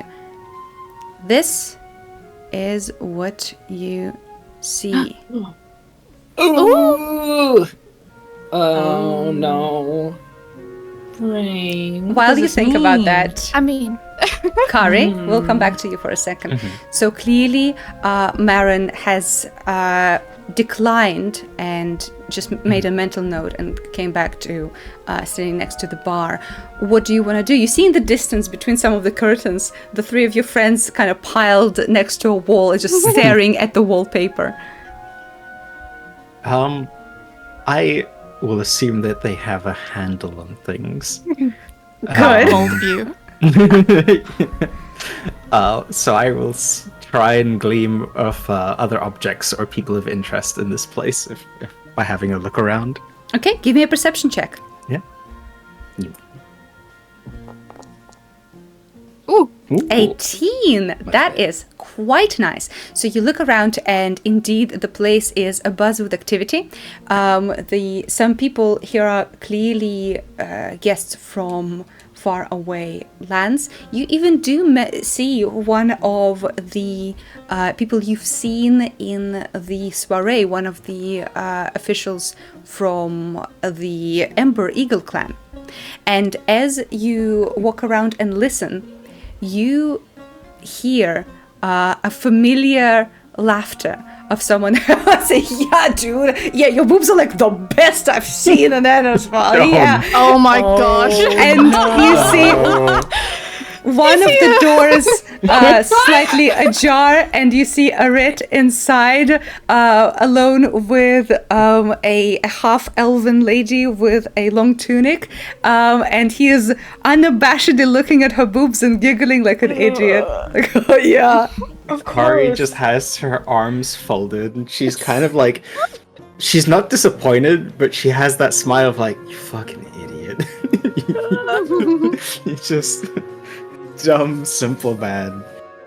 And it's just sort of like in the vicinity, kind of looking at him, but not intensely. Just like, I'm watching a show. Sure. I'm missing popcorn right now. Sure.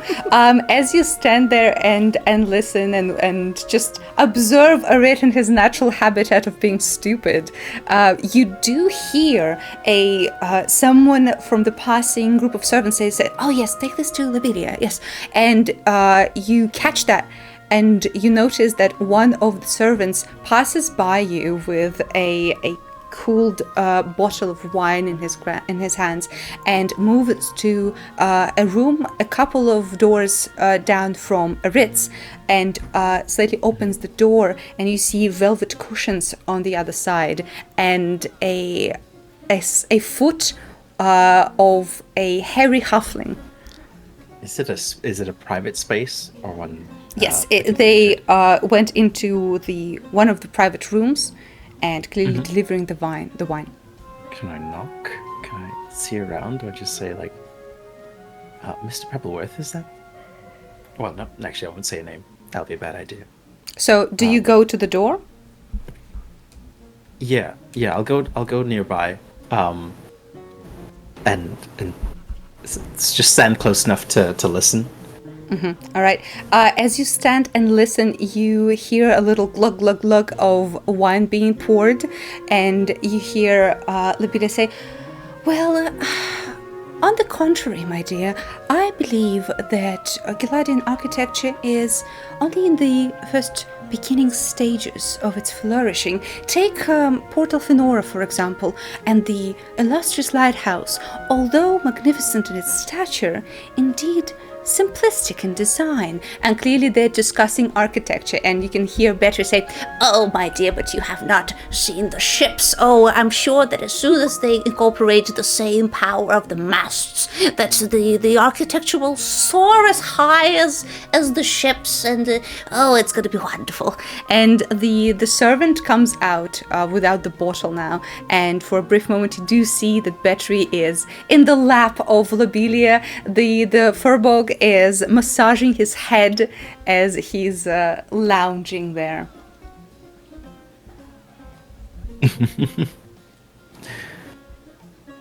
Mr. Betry? As the door closes, you hold it for a second and peek in. You see Betty says, hello. I haven't seen you in a while, Kari. Welcome in. How are you doing? Oh, I'm great. I didn't think you would peruse such places. No, not at all. You see Lobelia look up at you and for a second frowns, but says, is that your friend, dear? Yes, this is my good friend Kari. We've travelled here together, you see. I almost forgot about you guys. How's your adventure going? Oh, we're doing... Things are tough, but manageable. We'll be leaving the city soon, actually. I asked Marin to deliver a note to tell you, but I'm glad I was able to catch you. You seem happy. Oh, well, I can't be anything less in the hands of this beautiful woman. And he gives a smooch to one of her palms, and she smiles and says, "Oh, but of course, dear, we have grown very close."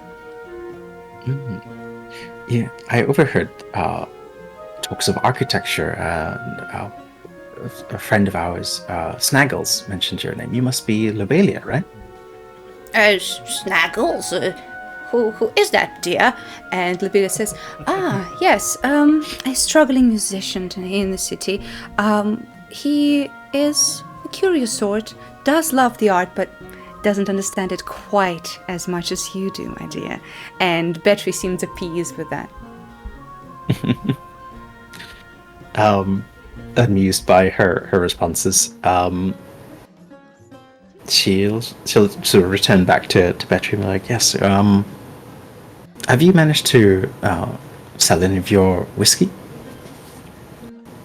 Oh, the whiskey has to wait for a bit. You see, I'm recuperating after a long journey, and I'm finding a respite in the hands of this wonderful lady. So yes, the whiskey. Well, it always gets better with age, does it not? Yeah. Does he seem at all like? Because it just seems like he's enjoying her company, so it's kind of hard to tell even from me. Yeah. And you do have advantage as far as I understand if you want to use it. Ooh, 23. okay. I don't think you're gonna need it. So here's the thing. Betty seems at peace, relaxed, and strangely disinterested in business. You remember how fervent he was about it. All he would talk about was his business, his whiskey. So that is a little strange. His eyes don't seem to be muddled by magic, however. It is clearly something much more intricate and light-handed than that. With a 23, though, you do see that Lobelia looks a little tense and kind of looks between you and the door, clearly thinking about how to get you out of here faster. Is everything all right, Lobelia? You seem stressed. Oh, you know, the pressures and the loudness of the flower festival. It seems that almost anyone can barge in, but I'm gonna be fine. If I'm with my dear, nothing's gonna get in the way for too long. So, while you're having a leisurely conversation with Betty and Lobelia, the three of you are staring at the sequence, at the groups of 3 of flowers, the last one missing. Any thoughts, any ideas, any actions you want to take? The only thing I've got is maybe trying a pattern that isn't done yet, like leaf up top, rose up top, leaf in the bottom, or rose at the bottom, loaf. Mix it. Leaf, rose, leaf. Okay, Wick, you haven't done any thing like this, so you can do an investigation or arcana. Yay! Let's go, Wick. They're like Also- trying to be cool, but definitely like leaning over, but pretending to not be looking. Yeah, it's a The puzzle. puzzle box brain is happening with Wick. Arcana. Please. Arcana. Does Kova say out loud that there are ones which have magical like resonance? Yes. He would. Okay. Using my advantage. Hell yeah, let's go. Go ahead. Much better. Damn! 23! Oh, Wick! Yeah, Big The brains. puzzle box is happening. This does beat the DC. So, as you look at it, clearly to your puzzle brain, it is clear that these are combinations. The first row, the second row are clearly giving you the road to the last one. And to your mind, it seems that not only the rows, but the 3 columns as well do make sense. And looking around with the 23, you also notice that some of the flowers surrounding the stitching that you have here are also slightly frayed, as if touched by a hand. So you are able to narrow down the answers to only a few. So this is what you now see. You have options. Oh my god. Oh my god. Okay. Okay. So the columns are important as well. And the first 2 rows are Is giving you this the like answer. Sudoku or something? I bet I it's was like thinking Sudoku or so. something. I was thinking so too, but I couldn't figure out what the combination would be. I mean, yeah, it could be just be the stalk for 1. 1, 2, 3, 4, 5. It could. If the leaves add up to 1, like if each leaf counts as 1 and each flower counts as 2, Oh. Oh, no. Ooh. what does that give us? It doesn't give us unique numbers for every single one, though, is the thing, because there are some where The position of the leaves and flowers are different, but they're the same number. So there are some where there's 2 leaves, 2 flowers on each, but the positions are different. You said a lot of words, and I'm very proud of you. I don't know what you said. You spaced out. Basically, If I was his rose is 2 is positing good. that the leaf could count for a number and the flower could count for a number. Yeah. But then saying that if that's true, it couldn't just be something like Sudoku, because there are some numbers here which would be repeated, because there are some images which have both 2 flowers and 2 leaves. So therefore there would be the same number when added up, unless the position of those things also counts, which it might not. You know what? You just ignore me. No, you're good. I will say this. The position does matter. Yeah, so it could well be Sudoku then. But whether it's on left or right, top or bottom row, matters. I was noticing if you go from top to bottom, or top row, left to right, there's kind of a weird, like I don't know, where a leaf was previously, a rose appears or something. I don't know if that's... my brain is too foggy to figure it out. That is definitely something. That's something! Let's fucking I go. don't get that. What did you just say? Well, okay, so there's 2 leaves on the right, and then in the next one of those leaves is gone, and it's mirrored as a rose on the other side. Yeah. And then okay. Things are being replaced. But how does that work in a second? I don't know. I don't know, because on the last one of the second row, things are disappearing. It's... Oh no. Oh no. Okay. Is it Minesweeper? Y'all, is it Minesweeper? I don't know Minesweeper. I don't play don't enough either. these games. I don't know. If this Minesweeper, then we shouldn't hit a bomb, so... Okay. Wick, I will remind you this, because I think you are actually on the right track. I will remind you this. The first and second of each row, of each box, is giving you information to decide Wait, what goes what is into the that? third. Oh. What does that mean? Okay. Oh! The first and second... Oh! Leaf what is make the rose. What? So 1 leaf, 2 leaf, it becomes rose in the last one. Two leaf at the top. The top 3 is like leaf, and the last one is a rose there, and then it's got one this leaf on one Picross? side, 1 rose. So like, what causes it to minus then? Is Wait, it what like is that? so 2 leaves make a rose, right? If you look at the top 3, 2 leaves make a the first one is 2 leaves on one side. The second one is a leaf at the top and a rose on the other side. And then the last one has a rose in the bottom and a leaf on the bottom. That's the same from both previous ones. And then both leaves that were at the top turn into a they're rose. overlapping. It's merging. Yes. It's merging. I think so. Oh. So then the second row, I think it's a rose plus a leaf is like cancels it out. Because it's like overdone. It's too much. It's alternating. Yeah, so then the one we're looking at the bottom would be... No. But what's a rose minus a rose? Does that become a leaf again? Something. We don't have that anywhere else. Wait, V, when you say the first and the... So, in each row, the first 2 columns indicate something about the last column? Correct. Okay, thank you. And Okay, so I same think for whatever top it is- to bottom. And I same... think it's- Oh, okay. It's gotta be Same for B, top I to think. bottom. Because if you have... top to bottom as well. Wait, I'm gonna fact check myself. So real while quick. you guys are Hold on. thinking, I'm gonna give you guys a minute and come Yes. back to Kari. Thank you. You are so Good welcome. idea. Guys, this is your first real puzzle of the game. Yeah! Take your time. Yes. So, Kari, as you have your leisurely conversation, you see that Betri is none the wiser, enjoying the atmosphere that is around him. Lobile is definitely tense, but clearly doesn't want to disturb the peace. So, what do you do? So Petri, I have a gift to share with you. Oh, a gift! Oh.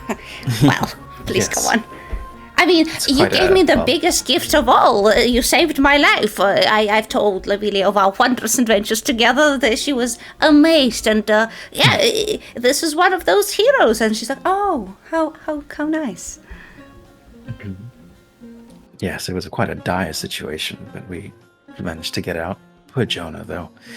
Yeah. Did you know Jonah for very long? We never really spoke about it. Jonah. Oh, yes. Well, he was one of the hands that we had at the brewery. A good chap, reliable. A shame this happened to him, but, such is life on the road. He lived well, and he died a hero, protecting me and, of course, all of us. Yes. Miss him. Do you know if he has any family we can contact, perhaps in the city? Oh, in the city, I do not believe so. He was from Gilad, just like me. Oh wow! Wow. You'll have to tell me about Gilad sometime. But that gift. Well, Yes. if you recall, the last time we met left some unpleasant smells. But it pushed me to get something, which I think you'll find quite delightful. And she points to her septum piercing. Mm-hmm. I've acquired this, and it produces a scent of home, of the Moonbear lands. Oh, that is wondrous. Yes, and I know it's quite a journey away, and I might never be able to share that with you or the others. And it's something that brings me great comfort. And, well, before I leave the city, I would like to share that with you. The smell? I don't follow. The ring produces the scent of home, so you'll be able to feel like you are in the Moonbear lands, in my home, as if you were my guest. He looks fascinated, but Libya says, dear, that sounds like magic. Do you really want to disturb the peace of our wondrous room? Oh, I didn't think of that. Didn't sound very bad, but yes, I suppose magic might be aggravating. And what about the beautiful smell we have here, Kari? Won't they clash? Well, no, not at all. You can just walk out of the room, or in no time, scent of the perfume will overcome. It won't last very long. It's up to Kari, you. give me a persuasion check. Mm-hmm. Let's go, Kari. Let's go, Kari. Did someone mention? Oh yeah, I do have inspiration. snot. You do. My snot. Ha ha ha. Persuasion with Hygiene. advantage. What? Oh no, that's It's real. a 9 with advantage. We tried. Force it! He looks up at Lobelia, and you can see this slight shake of her head, and he says, Perhaps when you come back from your trip, I'm sure we'll meet again. But as you see, I'm a little indisposed. That's quite all right. Another time then.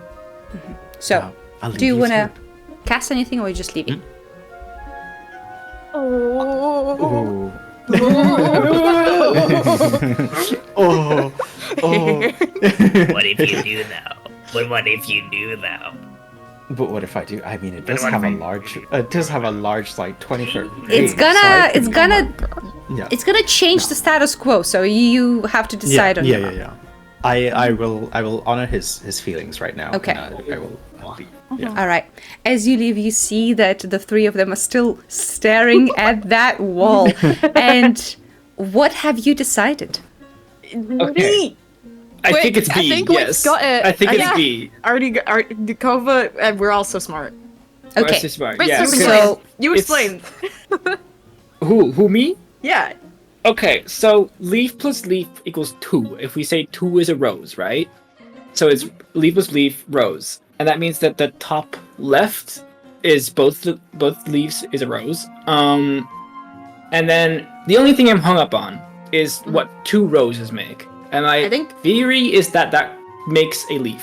Yes. If you look at the center column and you look at the bottom left rows from the top, it goes rose, rose, leaf. Yes. So I agree. Yes. So then I think it is 2 rows at the top, 2 leaves at the bottom. So it's B. Okay, so do you touch that one? I mean, if I can reach it. Yeah, you can. Yes. All right. So, Kova, as your finger touches the rose with 2 flowers at the top and 2 leaves at the bottom, it flashes, and the door unclicks. Stealth in. Ritz is just staring at them both with his mouth open. I think Ko will step in first and then see if because he can get out quicker than anyone. He presumes so. All right. So the door opens and you see a darkened office within. He will he will recast disguise self to look like Marco. Okay. At this point, A Kari, short Marco. you do Yes. see that the door opens and they one by one start to filter in. Do you follow them? I won't follow it. I have learnt. So I will stick with a sort of viewpoint close by, maybe grabbing the attention of a server if I need to pull a distraction, but I'll be around. Okay. So, Kova, you change how you appear and step inside. Ritz and Wick, you follow, yes? Yeah, when the door closes behind them, Wick is going to try. So the mind link is if it's activated, we can just like ring hello. You cannot. Is that Kari has to do it. But I Kari think Kari's did it- character Kova, I think. Last talk we had. For now, you are the 3 Yeah. inside and you are on your own. What do we see? Oh, you So- guys are so smart. The 3 of you step inside the office. Roll me a perception check. Okay. This is great. Guidance. Perception. I love this to This is a pieces. good idea. Uh-oh. Yeah. Amazing, amazing. So, as you look around and your eyes adjust to the dark room, you see this place is not very large, and Wick, not nearly as ostentatious as you saw in Vlana's office, but still you see that the place is dominated by a large, dark cherry wood desk. In the center of the room, there is a floor lamp that looks like a group of butterflies creating this stained glass type of look, and that sends little sparks of different colored light across the room. You see that on the table there's a beautiful set of writing utensils made out of gold and precious gems with dark green ink inside the inkwell. This alone probably costs quite a bit. The table is covered with scattered posters for different theaters and festival events. As you guys leaf through them a little, you see that even a hand-drawn booklet for Slice of Life is among them. What? But in the center of the table, you see a scroll with a beautiful carved handle, but only on one side. So the right side of the handle has this carved face of a human with a mouth open as if saying something. The second side, the right side, is just a simple wooden knob, but the scroll sits in the middle of the table. We should open it, right, guys? No. Well, let's not be too hasty. It's just a bland the face of a person, no like identifying features. It looks like a human with their mouth open as if speaking. Can you curse check Will this? you guys, Ritz? will you guys give me a sec? I'm gonna run a quick check on everything. Okay. Kova's gonna unfold the hole so that the other two can be ready to jump in at a moment's notice. Okay. Ritz. So Ritz is checking specifically the desk, but also anything that pings out to him is just to see if anything feels like it has cursed energy to it. Go on, give me an arcana with an advantage. Natural 20. Amazing. So, Nothing here seems to give off any dark energy. The scroll on the table is clearly magical. And it doesn't seem like it is malevolent magic, but it is potent. You can see the writing utensil right next to it. You see a quill with a little bit of green ink dropping to the table surface. Hey guys, no curses, but this thing is real magical. I can't tell what kind of magic, but it's strong. I don't know, I feel like we should look at it. I could try reading it, I suppose. Well, Wick, are you good if we unravel this? I really should step in and stop y'all, but... Listen, Oh, look, guys... my hands are doing it. Oh, no. No, this is bad. This is bad. Oh, Okay. No! Ritz, you open the scroll. Inside, you see words written in common in black ink with clearly beautiful calligraphy. Every line is spaced as if there's a paragraph missing between them.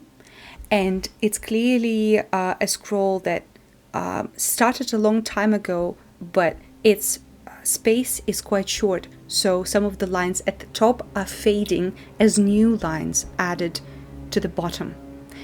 So the freshest lines that you see, the latest ones, you see a row first saying, "No, let him be.